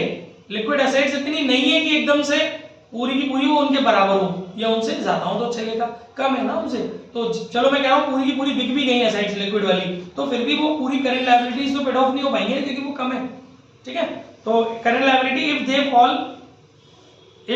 Due for payment on that date, किसी डेट पे एकदम कोई पंगा आ जाता है, कोई पेमेंट करना पड़ता है, तो वो पूरी की पूरी यूज में नहीं आ पा रही, मतलब सेटिस्फाइड नहीं कर पा रही है। इस वजह से अगर लो हो जाएगा, रेशियो लो होगा तो पंगा हो जाएगा। आगे example illustration 21 TS Grewal following information of Y Limited regarding its current assets and current liability, calculate current ratio and liquid ratio। देखो भाई जल्दी से टर्मिनोलॉजी पढ़ लेते हैं। कैश एंड कैश, देखो मैं केवल लिक्विड रेशियो की बात करूंगा ना, करंट रेशियो आप कैसे कर लेना। Cash and cash equivalent, yes liquid assets, debtor liquid assets, BR liquid assets, marketable security liquid assets, inventory liquid assets नहीं है। चाहिए रहना। करंट लायबिलिटी में क्रेडिटर है, बिल्स पेबल है, आउटस्टैंडिंग एक्सपेंसेस है, प्रोविजन फॉर एक्सपेंसेस है, करंट लायबिलिटी। अब बाकी अपना जोड़ घटा के डिवाइड करेगा आंसर बनेगा। क्या नहीं है बोलो? इलस्ट्रेशन 23 सेल्फ करना है। इलस्ट्रेशन 24 सुनो भाई, सुन लेते। इलस्ट्रेशन 24, आपको इलस्ट्रेशन 24 में इन्वेंट्री दी हुई है 80,000 की, वर्किंग कैपिटल दी हुई है, करंट एसेट्स दिया हुआ है, रेशियो पूछा है लिक्विड वाला। फिर से आ रहा है सर गुनगुन पे दी हुई 4 वाला चर्सी हो ठोक ही कर दी लारी है। देखो बेटा, वर्किंग कैपिटल दी होगी, पेपर खत्म हो गया, टीचर को सोशल करते हैं। वर्किंग कैपिटल दिया हुआ है, करंट एसेट्स दिया हुआ है, स्टॉक दिया हुआ है, लिक्विड रेशियो दिया हुआ है। एक्चुअली उसने सुबह का बैच ज्वाइन कर लिया ना, 7 से 10 कंपटीशन क्लासेस है ना मेरे यहाँ, एचएससी सीजीएल वगैरह इन सब के लिए, तो 7 से 10 उन्होंने ज्वाइन कर लिया। मैंने कहा ना एक मिनट भी वो वेस्ट नहीं करती, तुरंत की तुरंत लग गई कंपटीशन में। एक तारीख को पेपर खत्म हुआ, 2 तारीख से कोचिंग ज्वाइन कर ली कंपटीशन की, सुबह 7 से 10, फिर उसके बाद कंप्यूटर, उसके बाद कंप्यूटर। इसके बाद बेटा एक है, हाँ तो अभी अपन बोल रहे थे, तो भाई इसमें इन्वेंट्री है, वर्किंग कैपिटल है, करंट एसेट्स है। तो देखो भैया जब करंट एसेट्स निकला, पूछा गया इसने लिक्विड रेशियो, तो करंट एसेट्स निकला हुआ दिया है ना, तो इसमें से आप इन्वेंट्री अब घटाओगे, क्योंकि आपको अगर करंट रेशियो चाहिए होता तो इन्वेंट्री को एक्सक्लूड मतलब वो इग्नोर कर देते। पीछे मैंने बताया था कि जब पूरा करंट एसेट्स ग्रुप निकला हुआ दिया है तो इन्वेंट्री किसी मतलब का नहीं है, लेकिन लिक्विड एसेट्स, लिक्विड रेशियो निकालना है, लिक्विड एसेट्स की कैलकुलेशन करनी है, तो दिए हुए करंट एसेट्स में से इन्वेंट्री घटा लो और लिक्विड एसेट्स पा लो। ठीक है नेक्स्ट। और वर्किंग कैपिटल का यूज तो आपको पता ही है, जब आपको करंट एसेट्स दी हुई है, वर्किंग कैपिटल दी हुई है, इधर उधर ले जाके करंट लायबिलिटी ले लो, फिर फॉर्मूले में रख के लिक्विड रेशियो ले लो। एग्जांपल 26 सेल्फ खुद करना है घर से। इसके बाद ये सब टीएस के रिवाज चल रहा है। इसके बाद इलस्ट्रेशन 31 पे आइए, इलस्ट्रेशन हो रहे हैं जल्दी जल्दी मूव, सारी चीजों को समझाते हुए। इलस्ट्रेशन 31 देखिए, इसमें बस मुझे 2 शब्दों को आपसे डिस्कस करना है। इसके अंदर आपको क्वेश्चन के अंदर फिक्स एसेट्स दी हुई है, नॉन करंट इन्वेस्टमेंट दिया हुआ है, long term loan and advances debit दिया हुआ है, यानी कि एसेट्स का पार्ट है। ये 3 चीजें दी हुई हैं, और अगर मुझे इस क्वेश्चन में कहीं ना कहीं करंट एसेट्स निकालना है, तो मेरे को करंट एसेट निकालने के लिए एक फॉर्मूला चाहिए, total assets minus non current assets. क्योंकि मैं अभी आपको बता चुका हूं, करंट आपकी बैलेंस शीट में एसेट्स में 3 चीजें रहती है, fix assets, non current investment, current asset. तो अगर आपको टोटल दिया हुआ है, तो टोटल एसेट्स में से, टोटल ऑफ एसेट्स में से नॉन करंट एसेट्स घटा दो तो करंट एसेट्स आ जाएगी। यहां आपकी नॉन करंट एसेट्स में 3 चीजें हैं, fix assets, non current investment, एक और चीज ऐड ऑन हो गई long term loan and advances debit balance. ये भी नॉन करंट एसेट्स का ही पार्ट होता है। एग्जांपल 33 सेल्फ करना है, लेकिन फिर भी एक पॉइंट मैं बता देता हूं, इसमें भी वही बताना है, इंप्रूव नेगेटिव सब है ना, इसमें क्विक रेशियो के रेफरेंस में बताना है। लेकिन यहां पर point number 5 payment of dividend, हालांकि अभी मैंने बताया था वहां एक वर्ड आया था डिक्लेयर डिविडेंड, यहां लिखा है डिविडेंड, तो भैया जब तक डिविडेंड डिक्लेयर नहीं होगा तो पेमेंट कहां से हो जाएगा? तो ये वही चीज है, डिक्लेयर डिविडेंड वाला कॉन्सेप्ट है। आपने पेमेंट किया है, तो पीछे जो प्रॉपर्टी बताई थी, सीधी सी बात है, जब पेमेंट कर रहे हो डिविडेंड का तो आपकी करंट लायबिलिटी कम होगी, क्योंकि वो करंट लायबिलिटी का पार्ट रहा होगा ना डिविडेंड डिक्लेयर किया तो आपका, और दूसरा आपकी करंट एसेट्स कम होगी। फिर उसका इंप्रेशन आप देख लेंगे लिक्विड रेशियो पे किस तरह से पड़ेगा। तो करंट एसेट्स कम होगी, in the sense liquid assets कम होगी, क्योंकि कैश कम होगा। एग्जांपल 34 स्वयं करना है सेल्फ से, लेकिन पॉइंट नंबर 1 में बता देता हूं, पेड रेंट 3000 इन एडवांस, ये क्या है? ये प्रीपेड एक्सपेंसेस। तो आपको प्रीपेड एक्सपेंसेस है आपका 3000 रुपए आपने एडवांस किया पेमेंट, और आपको क्विक रेशियो बताना है, तो मतलब आपने 3000 रुपए का एडवांस रेंट पेमेंट किया। तो देखो एक तरफ तो आपकी प्रीपेड एक्सपेंसेस बन गई, और एक तरफ आपकी, समझो मेरी बात को, एक तरफ आपका प्रीपेड एक्सपेंसेस क्रिएट हो गया इस कॉन्सेप्ट से। प्रीपेड एक्सपेंसेस ही तो जनरेट हुआ, आपने एडवांस में रेंट पे कर दिया, that is a prepaid expenses ना। तो एक तो आपका प्रीपेड एक्सपेंसेस जनरेट हुआ, और एक आपका कैश रिड्यूस हुआ, 2 चीजें हुई। अब कैश का रिड्यूस होना आपके लिक्विड एसेट्स को इंपैक्ट करेगा, लेकिन प्रीपेड एक्सपेंसेस का इंक्रीज होना आपके लिक्विड एसेट्स को इंपैक्ट नहीं करेगा, क्योंकि आपको यहाँ पर करंट एसेट्स नहीं देखनी है, लिक्विड एसेट्स पे इंपैक्ट देखना है। तो यहाँ पर आप ऐसे बोलेंगे कि आपकी लिक्विड एसेट्स डिक्रीज होंगी, और अगर यहीं पर करंट रेशियो के रेफरेंस में ये वाला पॉइंट पूछा होता तो करंट एसेट्स नो चेंज होगी, क्योंकि प्रीपेड एक्सपेंसेस बढ़ रही है और कैश घट रही है, तो कन्वर्जन हो रहा है एक एसेट्स का दूसरे एसेट्स में। बट लिक्विड एसेट्स के कॉन्सेप्ट से आपको ये बात ध्यान रखनी है कि आपका लिक्विड एसेट्स यहाँ पर डिक्रीज हुई है, क्योंकि प्रीपेड एक्सपेंसेस तो अटैच होना ही नहीं है current assets liquid assets. Example 35 स्वयं करें, एग्जाम्पल 36 भी खुद कर लेना। एक पॉइंट मैं बता देता हूं, इसने पूछा है लास्ट में व्हाट कंक्लूजंस, एक्चुअली इसने करंट रेशियो बैलेंस शीट से बनी दे दी है, तो घबराना क्या, बैलेंस शीट बनी दी है, हमने बता तो दिया कंटेंट क्या क्या होते हैं, कौन कौन सी चीजें हैं। तो देखिए इसमें आपसे बस मैं एक चीज बता रहा हूं, उसने बोला what conclusions are drawn on the basis of these ratios, मतलब वो ये बोल रहा है, वैसे हालांकि ये आएगा नहीं क्योंकि ये आपके कोर्स से एक्सक्लूडेड पार्ट है, पर फिर भी एक क्वेश्चन में दे दिया तो समझ लेते हैं। इसने बोला है कि जो आपका करंट रेशियो का आंसर आएगा, जो आपका लिक्विड रेशियो का आंसर आएगा, उनका क्या कंक्लूजंस होगा, आप क्या कमेंट करेंगे। तो भाई देखो इसमें आपने जब करंट रेशियो सॉल्व कराया तो आपका 1 रेशियो बना रहा है, तो आइडियल से नीचे उतर गया मामला, है ना। तो फिर क्या है इसका, normally current asset should be twice the current liability, ये कमेंट है ना, ये भाई आइडियल के अकॉर्डिंग चले तो दुगनी होनी चाहिए ना, अगर 2:1 तो एसेट्स 2 एक है तो लायबिलिटी एक है तो एसेट्स 2 होनी चाहिए, but in this case current assets are equal to current liability, यहां पर बराबर है, hence short term financial position of the company is not satisfactory, क्योंकि थोड़ी सी ज्यादा भी होनी चाहिए, जरूरी नहीं होता ना, लायबिलिटी वाला तो जूता सामान नहीं आएगा, दो पैसा भी दो, एसेट्स धीरे धीरे तो बिकेंगे, नहीं बिक पाए टाइम में, फिर कुछ बंदा फंस गया, नेगा डेटा पे भग गए तो दिक्कत हो जाएगी ना, अगर उसकी एग्जैक्ट बराबर होगा तो, क्योंकि नेट भी एक भी एसेट्स गड़बड़ हुई सो ही आपका ग्राफ नीचे उतर गया, एसेट्स का लायबिलिटी ग्राफ नहीं रहेगा, ज्यादा होती है तो बहुत बढ़िया है, पहले दुगनी होती है तो सफिशिएंट है, तो इसका इंप्रेशन ये आएगा कि आपका आपकी जो पेमेंट पोजीशन है वो सेटिस्फैक्टरी नहीं है, it may not be able to meet his current liability, it may word लगा है प्रॉम्प्टली, दो वर्ड लगाए, एक तो मे और दूसरा प्रॉम्प्टली, हो भी सकता है कि वो कर दे टाइम से पेमेंट और हो भी सकता है नहीं करे, और प्रॉम्प्ट मतलब टाइम से मतलब जल्दी से, धीरे धीरे तो हो जाएगा, जल्दी से पेमेंट नहीं कर पाएगा। एक ऐसे ही लिक्विड रेशियो का भी कमेंट देख लो, वैसे हमारा जो आइडियल होता है 1:1, इनमें आ रहा है 0.47, ये तो हमने पीछे पढ़ लिया था कि साउंड पोजीशन नहीं है, तो नहीं होने का ऐसा पड़ेगा, कुछ मामला नहीं कर रहा है। नेक्स्ट 1 मिनट का पॉज ले लो, जरा पानी पी ले 2 मिनट, आगे बढ़ते हैं बेटा। नेक्स्ट टॉपिक है हमारा सॉल्वेंसी रेशियो, ठीक है। सॉल्वेंसी रेशियो इनको लॉन्ग टर्म सॉल्वेंसी रेशियोज भी बोलते हैं। इसके अंदर solvency ratios are those ratios which show whether the enterprise will be able to meet its long term financial obligations, that is long term liabilities, मतलब अब हमें अपनी लॉन्ग टर्म पीरियड में ये चेक करना होता है कि हम लोग कैपेबल हैं या नहीं लॉन्ग टर्म लायबिलिटीज को मीट अप करने में, तो वहां हम लोग, क्योंकि ये टूल्स हमें देने पड़ते हैं, यूजर्स को दिखाना पड़ता है, इन टूल्स का जो रिजल्ट होता है वो यूजर्स को दिखाना पड़ता है, ठीक है। तो कुल मिला के बात यही है कि उन्हें लॉन्ग टर्म ऑब्लिगेशंस हमारी पता करनी है, तो इसके लिए मैंने बता ही दिया था पीछे कौन कौन से होते हैं, तो हम सबसे पहले को चलते हैं आज डेब्ट टू इक्विटी रेशियो। पहला है डेब्ट टू इक्विटी रेशियो, सुनो, डेब्ट to equity ratio shows relationship between long term डेब्ट एंड इक्विटी।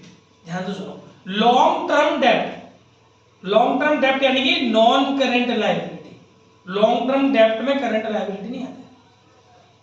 आपकी इक्विटी और लॉन्ग टर्म डेब्ट में ये रिलेशन निकालता है, that is share holder fund. Equity का दूसरा नाम शेयर होल्डर फंड भी होता है, ठीक है। It is computed to assess the long term financial soundness of the enterprises. Assess मैंने पता लगाना, हमें ये पता लगाने के लिए निकालते हैं कि हमारी लॉन्ग टर्म फाइनेंशियल स्थिति कैसी रहेगी। Long term debts are external liabilities, याद रखिएगा, ये मैं बता भी चुका हूं, long term debts external liability, total word नहीं लगाया मैंने, एक्सटर्नल वर्ड लगाया, क्योंकि टोटल एक्सटर्नल लायबिलिटी फिर वो टोटल डेब्ट्स होते हैं। तो long term debts are external liabilities and include long term borrowings and long term provision. Most commonly दो वर्ड यूज होते हैं इसमें, लॉन्ग टर्म बोरोइंग्स और long term provision. Major components of long term borrowings and are debenture आते हैं इसके अंदर, bonds आते हैं, मॉर्गेज लोन आते हैं, टर्म लोन आते हैं from bank and financial institutions से जो टर्म लोन लेते हैं, पब्लिक डिपॉजिट्स आते हैं। ज्यादातर ये चीजें लॉन्ग टर्म बोरोइंग्स में आती हैं। और लॉन्ग टर्म प्रोविजंस तो ठीक है जो होते ही आप जानते हैं, जितने भी प्रोविजंस हैं जो लंबे समय के लिए होते हैं, ठीक है। अभी देखिए आपका फॉर्मूला आ गया, इक्विटी शेयर होल्डर फंड कैसे निकलेगा। ये हमने लॉन्ग टर्म बोरोइंग्स की बात कर ली, लॉन्ग टर्म प्रोविजंस की बात कर ली। अब इक्विटी शेयर होल्डर फंड कैसे निकलेगा, इसके अंदर share capital plus reserve and surplus, share capital plus reserve and surplus. अब इसमें क्या क्या आएगा, नॉन करेंट असेट्स, जिसके अंदर आपका tangible assets plus intangible assets. देखो मेरी बात सुनो ध्यान से। अब थोड़ा, अभी तक हम लोग क्या कर रहे थे, बैलेंस शीट में अपने ही साइड में चीजें प्लस माइनस करके हाइड एंड सीक गेम खेल रहे थे, ठीक है। अब दूसरे के घरों में घुस जाएंगे, असेट्स और लायबिलिटीज को कनेक्ट करके दूसरी चीजें निकाल के लाएंगे, है ना। तो शेयर होल्डर फंड हम समझेंगे, खुश होते हो बच्चे। या तो अपने घर की बात करें तो शेयर कैपिटल और रिजर्व एंड सरप्लस को जोड़ लो, एक ही साइड से लायबिलिटी साइड से निकालना हो हमें शेयर होल्डर फंड, तो आप उसकी शेयर कैपिटल और रिजर्व एंड सरप्लस को जोड़िए। वैसे तो और भी चीजें होती है बट इतने ही मतलब की चीजें, इन दोनों को आप जोड़िए तो आपका मतलब बन गया कुल मिला के क्या, शेयर होल्डर फंड। लेकिन अगर आपको असेट्स दे रखी हैं और कुछ एक्सटर्नल लायबिलिटीज दे रखी है तो उसके रेफरेंस में आप कैसे निकालेंगे शेयर होल्डर फंड। वहां क्या क्या होता है, non current assets, non current investment, नहीं sorry fixed assets, non current investment और करेंट असेट। अभी इसको नॉन करेंट असेट्स भी बोल सकते हो दोनों चीजों को, तो यानी कि उसको उसने ऐसे ही बोला है नॉन करेंट असेट्स, उसमें दोनों चीजें बोलती है उसने, tangible assets plus intangible assets, ठीक है। और plus non current investment plus current assets. अब इसने नॉन करेंट इन्वेस्टमेंट, अभी एक चीज और आ गई थी ना, long term loan and advances debit balance, वो भी इसमें जुड़ जाएगा, वो करेंट नॉन करेंट इन्वेस्टमेंट के साथ ही वो। उसके अलावा वर्किंग कैपिटल भी आएगा आपका। अभी वर्किंग कैपिटल लिख लो आप, या आप ऐसे लिख लो कि इसी में आप आगे बढ़ा लो plus current assets minus current liabilities minus non current liabilities, है ना। तो वर्किंग कैपिटल लिख सकते हैं आप, उसके लिए फिर आपको current assets minus current liabilities हटाना पड़ेगा, वहां पर लिख देंगे आप प्लस वर्किंग कैपिटल और माइनस नॉन करंट लायबिलिटी तो है। आपको मेरी बात समझ में आ रही है ना, करंट असेट्स जोड़िए और उसके बाद दो चीजें इधर से घटती है, नॉन करंट लायबिलिटी और करंट लायबिलिटी। अब आपका मन हो तो करंट असेट्स और करंट लायबिलिटीज की जगह वर्किंग कैपिटल लिख सकते हैं, क्योंकि जैसी इंफॉर्मेशन होगी वैसा काम आपको करना है। एक चीज और भी है, इसको और अगर आपको समराइज करना है, क्योंकि आपको अलग अलग तरह के टर्म्स दिए होंगे, आपने ये पूरा पक्ष बोला, इसका दूसरा नाम क्या होता है, टोटल असेट्स, और ये वाला पक्ष बोला, इसके अंदर दो चीजें हैं, नॉन करंट लायबिलिटी और करंट लायबिलिटी, उनको आप टोटल डेब्ट्स बोल सकते हो, टोटल एक्सटर्नल लायबिलिटी बोल सकते हो, ठीक है। तो ये भी आपका एक फॉर्मूला बन गया, आप देख सकते हैं कि टोटल असेट्स माइनस टोटल डेब्ट, ठीक है। और इसके अलावा एक बात ध्यान रखेंगे, जब आप शेयर होल्डर फंड बना रहे हो ना, तो वहां पर आपको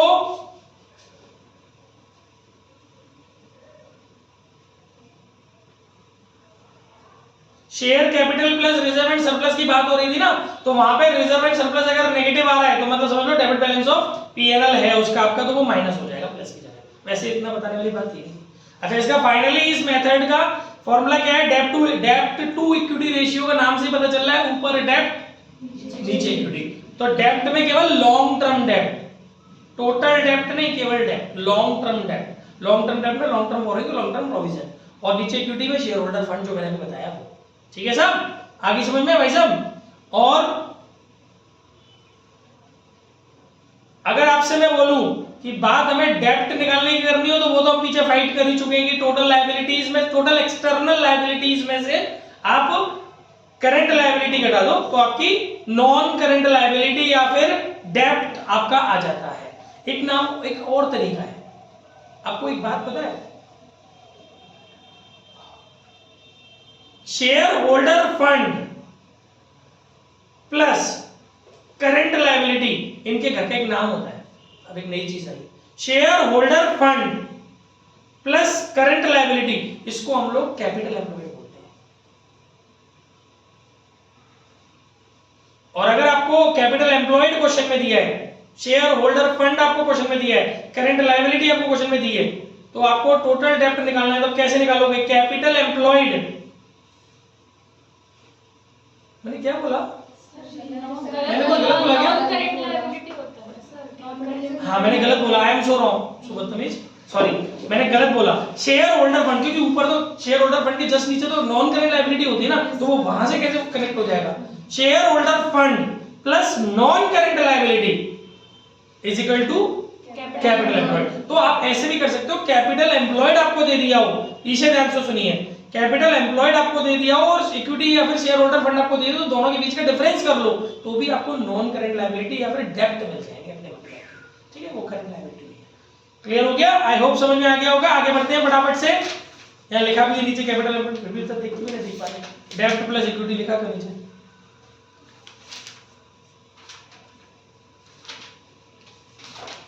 और आपको कैपिटल एम्प्लॉयड निकालने का एक तरीका और भी आता है,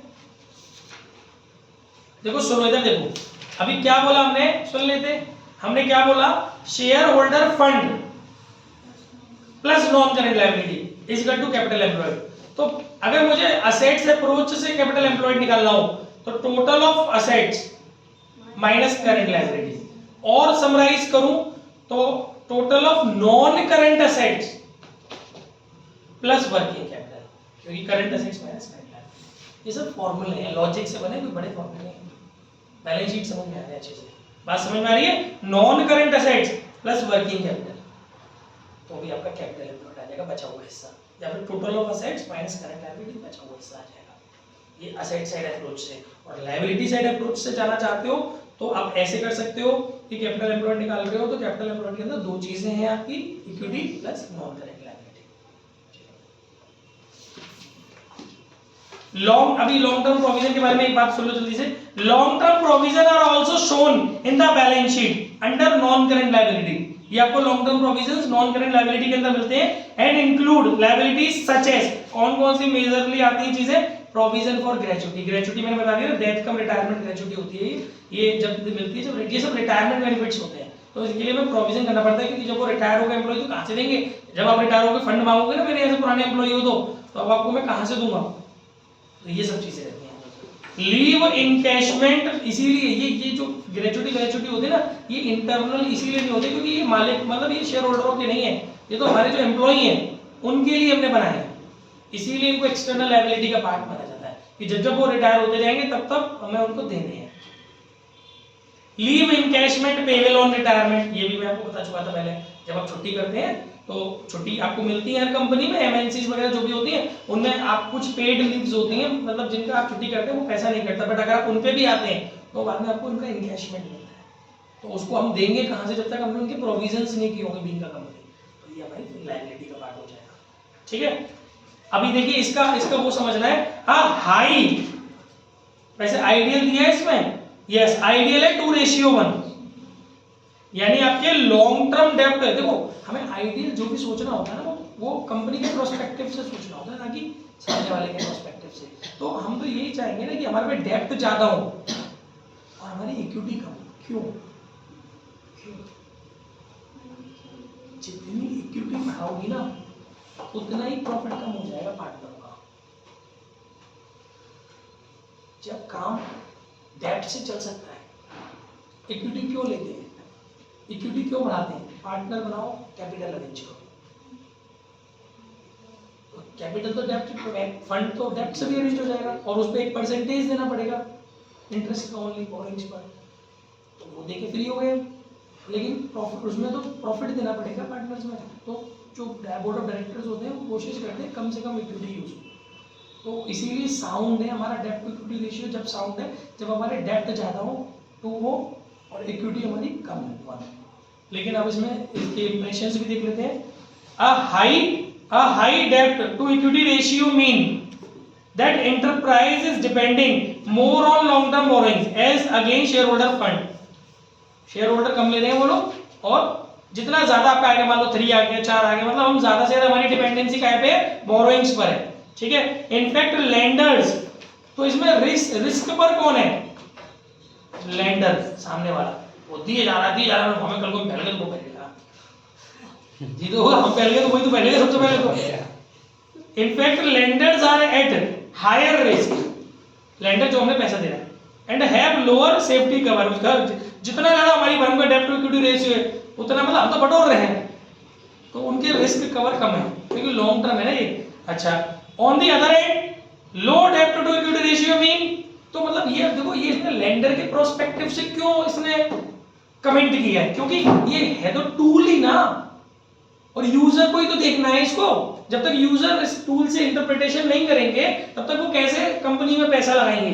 तो ये लेंडर के पॉइंट ऑफ व्यू से कमेंट किया गया है। लेंडर देखेगा अरे यार इस प्रीवियस ईयर में तो यार डेब्ट टू इक्विटी रेशियो बहुत ज्यादा है, वो भैया टाइम करने ज्यादा भागो जी तो कर्जा बटोर रहे हैं, ठीक है ना। On the other hand, low debt to equity ratio means that the enterprise is depending more on shareholder fund as against long term borrowing or long term liabilities. In fact, lenders are at lower risk and have higher safety cover. भाई जब risk कम होगी तो पूरा भाई इनकी सारी assets है, अगर मार्केट में चलना चाहिए दे ही देंगे, तो उनका सेफ्टी कवर ज्यादा रहता है उस कंडीशन में। तो ये उनके अकॉर्डिंग कमेंट्स हैं लेंडर के पॉइंट ऑफ व्यू से, यूजर के पॉइंट ऑफ व्यू से, ठीक है। अब देखते हैं एग्जांपल 39। देखिए आपको लॉन्ग टर्म बोरोइंग दी हुई है, लॉन्ग टर्म प्रोविजन दिया हुआ है, दोनों को जोड़ लोगे आपको क्या मिल जाएगा, डेब्ट मिल जाएगा। आपको करंट लायबिलिटी दी है, करंट लायबिलिटी, और नॉन करंट एसेट्स दी है और करंट एसेट्स दी है। इसमें आपको इक्विटी नहीं दिया तो इक्विटी निकाल लो ना। इक्विटी अभी आपको मैंने कैसे बताया था, इक्विटी में आप क्या करोगे, एक काम करो, देखो जो एसेट्स का टोटल होता है इधर देख लेते, जो एसेट्स का टोटल होता है वही आपकी लायबिलिटी का टोटल होता है। जब आपको एसेट्स के सौदे दिए, आपको नॉन करंट एसेट्स दिए, करंट एसेट्स दिए, तो एसेट्स का करो टोटल, आपको मिल जाएगा टोटल एसेट्स। टोटल एसेट्स में से घटाओ current liability, non current liability, आपको करंट लायबिलिटी भी दी हुई है और नॉन करंट लायबिलिटी भी दी हुई है। लॉन्ग टर्म बोरोइंग और long term provision is a part of non current liability. Total of assets में से करंट लायबिलिटी हटाओ, नॉन करंट लायबिलिटी हटाओ, जो बचेगा वो पार्ट आ जाएगा आपका इक्विटी। इक्विटी मिल गया आपको, नॉन करंट लायबिलिटी या फिर डेब्ट मिल गया आपको, रख के हाथ से निकल लो, समझ गए। खेल आना चाहिए बैलेंस शीट में। एग्जाम्पल 40 ये देखते हैं, ये भी अच्छा क्वेश्चन है, ये वही है, इसमें हमें बताना है, कमेंट करना है, तो वो तो आप वैल्यू पुट करके निकालना है ना। मैं आपको समझा देता हूं चीजें। देखिए सबसे पहला purchase of a fixed asset, ध्यान से सुनेंगे। अब हमारा दिमाग कहां चल रहा है कि हमारा इंप्रेशन डेब्ट पे और इक्विटी पे जा रहा है कि नहीं जा रहा, इन पॉइंटों से। पहला पॉइंट है purchase of fixed assets by taking long term loan. हमने लॉन्ग टर्म लोन लिए और नहीं हमने एसेट्स परचेज की और बदले में अपनी लॉन्ग टर्म लोन्स इश्यू कर दिए, मतलब एक तरीके से डिवेंचर वगैरह इश्यू कर दिए, लाइक कुछ ऐसा, समझ रहे हो। या फिर ऐसे भी सोच सकते हो कि लोन लेकर के हमने फिक्स्ड एसेट्स का पेमेंट किया, परचेज करी है। तो भाई यहाँ पर एक तो हमारी फिक्स्ड एसेट्स इंक्रीज हो रही है, फिक्स्ड एसेट्स इंक्रीज हो रही है तो उसका डेब्ट से कोई मतलब नहीं है, क्योंकि हमें टेढ़े फॉर्मूले नहीं लगाने होते हैं ऐसी सिचुएशन में, सीधे फॉर्मूले लगाने होते हैं। और सीधा फॉर्मूला इज दैट कि डेब्ट का मतलब है लॉन्ग टर्म बोरोइंग और लॉन्ग टर्म प्रोविजन, और इक्विटी का मतलब है शेयर कैपिटल प्लस रिजर्व। तो अब आप कहो ना कि सच्ची फिक्स्ड एसेट्स है तो सर इधर से चलोगे तो फिक्स्ड एसेट्स इंपैक्ट डालिए, ऐसे घंटा ऐसे नहीं सोचते, और वैसे कोई इंपैक्ट जाएगा भी नहीं, क्योंकि जब आप फिक्स्ड एसेट्स परचेज कर रहे हो, मत सोचो ज्यादा खर्चा होगा। तो आप ये देखो आपने फिक्स्ड एसेट्स परचेज की, जब आपने फिक्स्ड एसेट्स परचेज की बेटा, तो आपका ना तो डेब्ट कनेक्ट हुआ ना आपका इक्विटी कनेक्ट हुआ। तो फिक्स्ड एसेट्स का परचेज करना तो कोई मायने नहीं रखता, लेकिन हाँ आपने लॉन्ग टर्म लोन इश्यू किए हैं, लॉन्ग टर्म बोरोइंग्स की हैं, तो लॉन्ग टर्म बोरोइंग्स आपकी इंक्रीज हो गई, तो इसका मतलब आपका डेब्ट बढ़ गया, तो आपका डेब्ट इंक्रीज हो जाएगा इसके अंदर, ठीक है। और उसके बाद आप देख लेंगे वैल्यूज रख के एज्यूम करके कितना आपके रेशियो पर इंपैक्ट आ रहा है, रेशियो विल इंक्रीज और डिक्रीज। क्लियर हो रहा है। Second, sale of fixed assets at a loss of 5000, book value 40000। देखो आपने सेल करी अपनी फिक्स्ड एसेट्स को सेल करना, डेब्ट को कनेक्ट नहीं करना, इक्विटी को कनेक्ट नहीं करना, कोई कंपोनेंट नहीं है उसमें, लेकिन आपने उसको लॉस पे सेल किया है। तो जो लॉस हो रहा है ना, loss is a part of reserve and surplus group, तो लॉस की वजह से आपका शेयर कैपिटल इक्विटी कम हो जाएगा, क्योंकि माइनस होता है ना, लॉस अभी पड़ा था, तो आपका इसमें इक्विटी माइनस हो जाएगा। फिर उसके बाद आप अपना रेशियो में वैल्यू पुट करके देख लेंगे, और इक्विटी कितने से कम होगा, 5000 से। समझ में आ गया। Next, sale of fixed assets, 40000 की चीज 50000 में बेची, 10000 का प्रॉफिट है, इक्विटी बढ़ेगा, डेब्ट पे कोई फर्क नहीं पड़ेगा, 10000 से इक्विटी बढ़ेगा। Issue of new share for cash, share issue करोगे इक्विटी बढ़ेगा, डेब्ट पे कोई फर्क नहीं पड़ेगा। Issue of bonus share, sir equity पे कोई फर्क नहीं, देखो डेब्ट पे तो कोई फर्क पड़ता ही नहीं बोनस शेयर से, एक्चुअली इक्विटी पे पड़ता है, लेकिन कोई फर्क नहीं पड़ा, क्यों, क्योंकि कन्वर्शन हुआ है, कैपिटलाइजेशन हुआ है, बिकॉज आप जब बोनस शेयर इश्यू करते हो तो अपने रिजर्व एंड सरप्लस में से इश्यू कर रहे होते हो, तो आपके रिजर्व एंड सरप्लस घटेंगे और शेयर कैपिटल बढ़ेंगे, तो ग्रुप पे देखोगे शेयर होल्डर फंड में फर्क ही नहीं पड़ेगा इक्विटी पे। क्योंकि शेयर कैपिटल भी शेयर होल्डर फंड का पार्ट है भाई, उसका एक कंपोनेंट बढ़ रहा है और दूसरा कंपोनेंट घट रहा है, तो फर्क तो पड़ेंगे ना उतने अमाउंट से घट रहा है, तो आपके इक्विटी पे कोई इफेक्ट नहीं आने वाला और डेब्ट पे भी कोई इफेक्ट नहीं आने वाला, तो रेशियो में नो चेंज। क्लियर? आगे है redemption of debenture for cash. Debenture का रिडेम्पशन यानी कि आपने अपनी करंट लायबिलिटी डिक्रीज की है, तो करंट लायबिलिटी डिक्रीज करेगी तो करंट लायबिलिटी तो डेब्ट का पार्ट होता नहीं है और इसमें भी कोई इंपैक्ट नहीं आएगा और इक्विटी का तो कोई मतलब नहीं दूर दूर तक। और कन्वर्जन ऑफ डिवेंचर, क्या होगा? Conversion of debenture into equity. Debenture आपने इक्विटी में कन्वर्ट किया तो डिवेंचर आपकी डिक्रीज हुआ, यानी कि आपकी लॉन्ग टर्म बोरोइंग्स कम हो गई, यानी कि आपका डेब्ट डिक्रीज हो गया और आपकी इक्विटी इंक्रीज हो जाएगी। कन्वर्शन हुआ है ना, डिवेंचर का कन्वर्शन आपने इक्विटी में किया है ना, तो इक्विटी बढ़ेगी तो आपका इक्विटी शेयर कैपिटल बढ़ाएगा, तो आपका इक्विटी नहीं बढ़ जाएगी? क्या हो गया? मेरे हिसाब से तो इसमें इक्विटी इंक्रीज होगी और डेब्ट डिक्रीज होगा। देख लेते तो वैसे करते करते चले वाले 7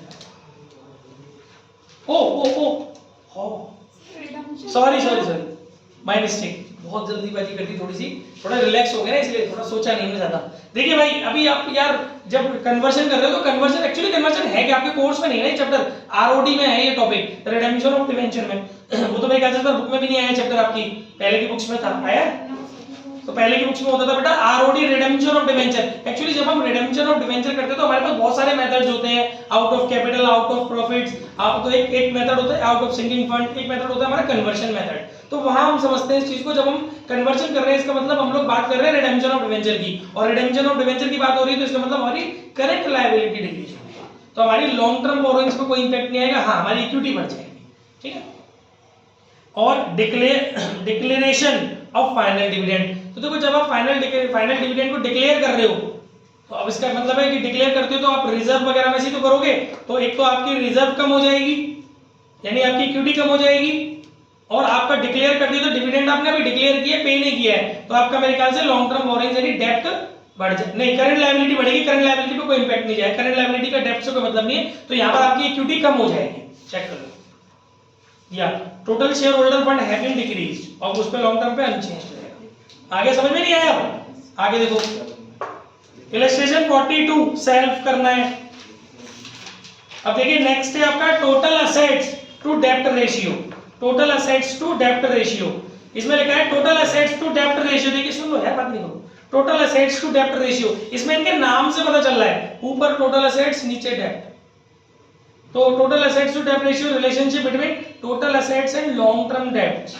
ठीक है, फॉर्मूला भी वही, ऊपर टोटल असेट्स नीचे लॉन्ग टर्म डेब्ट, इसका एक्सप्रेशन उसमें करते हैं प्योर रेशियो 1:1 टाइप का हो गया। इसमें आपका क्या आएगा, टोटल असेट्स में क्या आ रहा है, नॉन करंट असेट्स, उसके अंदर दोनों आ गई फिक्स्ड असेट्स और इंटेंजिबल, टेंजिबल इंटेंजिबल दोनों फिक्स्ड असेट्स, और नॉन करंट इन्वेस्टमेंट सब आ गए इसमें, और long term loan and advances, मतलब पूरा आपका टोटल असेट्स के अंदर इन्होंने क्या किया हुआ है, करंट असेट्स भी ले लिया, ये आपका नॉन करंट असेट्स का पार्ट हो गया। और करंट असेट्स में इन्होंने क्या चीज बोली है, करंट असेट्स में बेटा कॉस्ट करिए, अच्छा ये ठीक है, तो बेटा देखो देखिए करंट असेट्स में क्या आ रहा है, करंट असेट्स आपको पता ही है, करंट इन्वेस्टमेंट इन्वेंटरी वो तो सब, अच्छा हाँ ये मैंने क्यों लिख दिया इसलिए मैं ऐसे थोड़ी लिखा हूं। देखिए करंट असेट्स में यहां पर एक बात ध्यान रखनी है कि इन्वेंटरीज के अंदर इंक्लूड करेंगे लूज टूल्स और स्टोर्स एंड स्पेयर्स को, ये इसीलिए मैंने टिक किया था, मैं वही सोच रहा था मैंने टिक क्यों किया, क्या ही है ना उसमें पैरों से बात लग रही है ना समझ इसको। करंट असेट्स में याद रखिएगा इन्वेंटरी के अंदर लूज टूल्स और स्टोर्स एंड स्पेयर्स भी इन्वॉल्व होंगे, वो करंट रेशियो में नहीं हो रहे थे लेकिन यहां होंगे। समझ में आ गई बात? ओ भाई मैं वहां से दिख रहा हूं ना, ज्यादा किसी के आ गया हूं, हाँ दिख रहे हो। अच्छा इसमें बेटा मुझे एक बात बतानी है, देखिए हम पढ़ के रहे हैं, सुनो कनेक्ट करो, टोटल असेट्स टू डेब्ट रेशियो पढ़ रहे हैं हम लोग, तो a high ratio mean higher safety cover for lender to the business. Ratio high कब होता है, जब न्यूमरेटर ज्यादा हो और डिनोमिनेटर कम हो, तो डिनोमिनेटर यहां पर डिनोमिनेटर में क्या है, आउटसाइड लायबिलिटी है ना, तो वो लोग तो खुश रहेंगे ना, आई बेटे हमें 1 लाख के हैं, तुम पे 4 लाख का है टोटल असेट्स, भाई आपकी टोटल असेट्स 4 लाख की है, वो लोग उनके पॉइंट ऑफ व्यू से सोचो, आपके पास टोटल असेट्स 4 लाख की है और आपके पास डेब्ट 1 लाख का है, तो बड़े आराम से अपनी एसेट्स बेच करके डेब्ट चुका दोगी, तो वो लोग सिक्योर्ड है। तो हाई रहता है ना कंपनी के लिए तो बेकार है, लेकिन उनके लिए सही है, उनके पर्सपेक्टिव से सोचना, यूजर के पर्सपेक्टिव से कमेंट जो देना है, तो उनके पॉइंट ऑफ व्यू से अगर हम सोचे तो ये सेफ्टी वाला कवर है उनके लिए। On the other hand a low ratio mean low कब होगा, जब आपकी एसेट्स कम हो जाए और डेब्ट ज्यादा हो जाए आपके ऊपर। Lower safety for lender as the business depends largely on outside loan for is existence, क्योंकि जब जब फंड की जरूरत होती है तो दो ही ऑप्शंस हमारे पास होते हैं, या तो इक्विटी उठा लो या बोरोड कैपिटल कर लो। तो बोरोड कैपिटल पे अगर हम बढ़ा रहे हैं अपनी बार-बार, तो इट मींस अपने इक्विटी पे डिपेंड नहीं है, तो उस वजह से वो लोगों में फिर असंतोष आएगा, ये इक्विटी क्यों नहीं बढ़ा रहे हैं, कोई गड़बड़ है, कुछ तो गड़बड़ है, क्यों इनके लोग पार्टनर नहीं बन रहे हैं। In other words investment by the proprietor is low और असेट्स इन्होंने कम किए हैं, है ना, टोटल असेट्स कम हो रही है, इसका इनका इन्वेस्टमेंट भी कम है, ये कहीं ना कहीं, अब वो इन्वेस्टमेंट किसी में भी हो, चाहे इंटरनल हो चाहे एक्सटर्नल हो, ये कम है इनके इसमें, ये पैसे को कम इन्वेस्ट कर रहे हैं, ये भी रीजन हो सकता है। अब देखिए इलस्ट्रेशन 44, इलस्ट्रेशन 44 में मैं आपको बता दूं, वैसे तो मैं इतनी देर से चीख चिल्ला ही रहा हूं, फिर भी समझ लो डेब्ट निकालने का भी अपन का फॉर्मूला मैं बता ही चुका हूं। डेब्ट के अंदर आप एक तरीके से निकाल सकते हो, जो आपका जो ग्रुप होता है ना, वो नॉन करंट लायबिलिटी और करंट लायबिलिटी दोनों को जोड़ो तो बन गया आपका टोटल। बार-बार इसलिए बोल रहा हूं कि सुनते सुनते सुनते सुनते रट जाएगा, आपको आराम से हाथ चलेगा करने में। नॉन करंट लायबिलिटी और करंट लायबिलिटी को जोड़ दे तो वो बनता है टोटल डेब्ट, टोटल डेब्ट में से करंट लायबिलिटी घटा दे तो आ जाता है नॉन करंट लायबिलिटी, जिसे बोलते हैं डेब्ट। और टोटल असेट्स को अगर आपको निकालना है तो एक तरीका क्या होता है आपका कि आप शेयर होल्डर फंड में टोटल एक्सटर्नल लायबिलिटी जोड़ दोगे तो आपका टोटल असेट्स आ जाता है। क्यों? क्योंकि वो आपका टोटल लायबिलिटी आता है, total liability is equal to total asset, है ना। अब इसको इसने और खोल दिया है, शेयर होल्डर फंड को इसने, देखो सुन लेंगे, शेयर होल्डर फंड मैंने भी आपको फॉर्मूला क्या बोला, share holder fund plus total liability. Share holder fund को और बोल लो, चला चला के क्या बोलोगे, share capital plus reserve and surplus. Total liability के अंदर आपकी दो चीजें आ रही हैं, नॉन करंट लायबिलिटी और current liability. Non current liability में आपकी आ रही है दो चीजें, लॉन्ग टर्म बोरोइंग और लॉन्ग टर्म प्रोविजन, और करंट लायबिलिटी और करंट लायबिलिटी, ये सब ग्रुप्स हो गए। खत्म हो गया। नहीं बस मैं 5 मिनट और रुको, ज्यादा नहीं, मैं भी समझ रहा हूं कि आप थक गए, लेकिन 5 मिनट मुझे इत्मीनान से सुन लो। देखिए टोटल, इसमें एक चीज और है, क्योंकि बेटा ऐसे बैठते चलो बार-बार, टोटल असेट सुनते जाओ उधर, टोटल असेट्स, एक चीज और है बेटा, ये थोड़ी सी कंफ्यूजन बताना है मुझे। देखो एक और तरीका है इसी बात को कहने का, अभी मैंने आपको बोला ना कि total assets is equal to total liability, और टोटल लायबिलिटी में मैंने आपको 3 मेजर ग्रुप दिए, share holder fund plus non current liability plus current liability, पर उनको भी तोड़ दिया। लेकिन इस बात को एक और तरीके से कह सकते हैं, क्या परी, capital employed plus current liability, yes sir, yes. Capital employed plus current liability is equal to total liability is equal to total assets. Confuse हो गई क्या?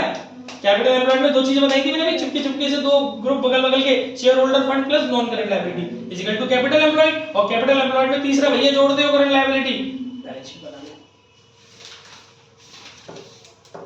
एग्जाम इलस्ट्रेशन 47 टीएस ग्रेवाल, इसमें एक पॉइंट है, डेब्ट निकालने हैं, तो डेब्ट निकालने के लिए आपको जो इंफॉर्मेशन है ऐसे सोच सकते हो कि आपको टोटल ऑफ लायबिलिटी दिया है, टोटल ऑफ लायबिलिटी, आपको लायबिलिटी साइड का टोटल दिया, उसमें से आप डेब्ट निकालना चाह रहे हो तो क्या क्या हटा दो, आप हटा दो कैपिटल एम्प्लॉयड को, इसमें से आप हटा दो इक्विटी, और उसमें से आप हटा दो करंट लायबिलिटी। इक्विटी का मतलब हो गया, इस वाले क्वेश्चन के अकॉर्डिंग बता रहा हूं, इक्विटी का मतलब हो गया equity share capital, preference share capital, reserve and surplus, है ना, और करंट लायबिलिटी तो वो दी हुई है। इस तरीके से आप इस क्वेश्चन में टोटल लायबिलिटी में से ये सौदे घटा करके, टोटल ऑफ लायबिलिटी में से ये सौदे घटा करके, मैं टोटल एक्सटर्नल लायबिलिटी की बात नहीं कर रहा हूं, मैं टोटल लायबिलिटीज की बात कर रहा हूं, टोटल लायबिलिटीज में से ये सामान घटा करके आप डेब्ट पाएंगे।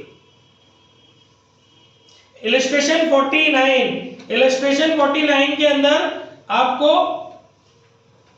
देखिए कितनी प्यारी बात दी है, वाह, आपको शेयर होल्डर फंड दिया है 8 लाख का, और side by side reserve and surplus दे दिया है, तो हाउ बदतमीजी हुआ, जोड़ मत दियो कि 8 लाख और 20 lakh is equal to 10 lakh घंटा, ऐसा नहीं करना, क्योंकि शेयर होल्डर फंड के अंदर ऑलरेडी होता है रिजर्व एंड सरप्लस, तो वो नल एंड वॉइड है, जो आपको 2 लाख है, 20 लाख है, 2 लाख सॉरी, जो आपको 2 लाख रुपए का रिजर्व एंड सरप्लस दिया हुआ है वो किसी काम का नहीं है, क्योंकि वो ऑलरेडी इंक्लूड है शेयर होल्डर फंड में। फॉर्मूला रटते इतने खुद मत हो जाना कि खेल कर दो। इलस्ट्रेशन 51 स्वयं करें, इसी के साथ विदाई ले, पॉज कर दो मेरी। बचे हुए मेथड कल निपटा होगा, ठीक है कल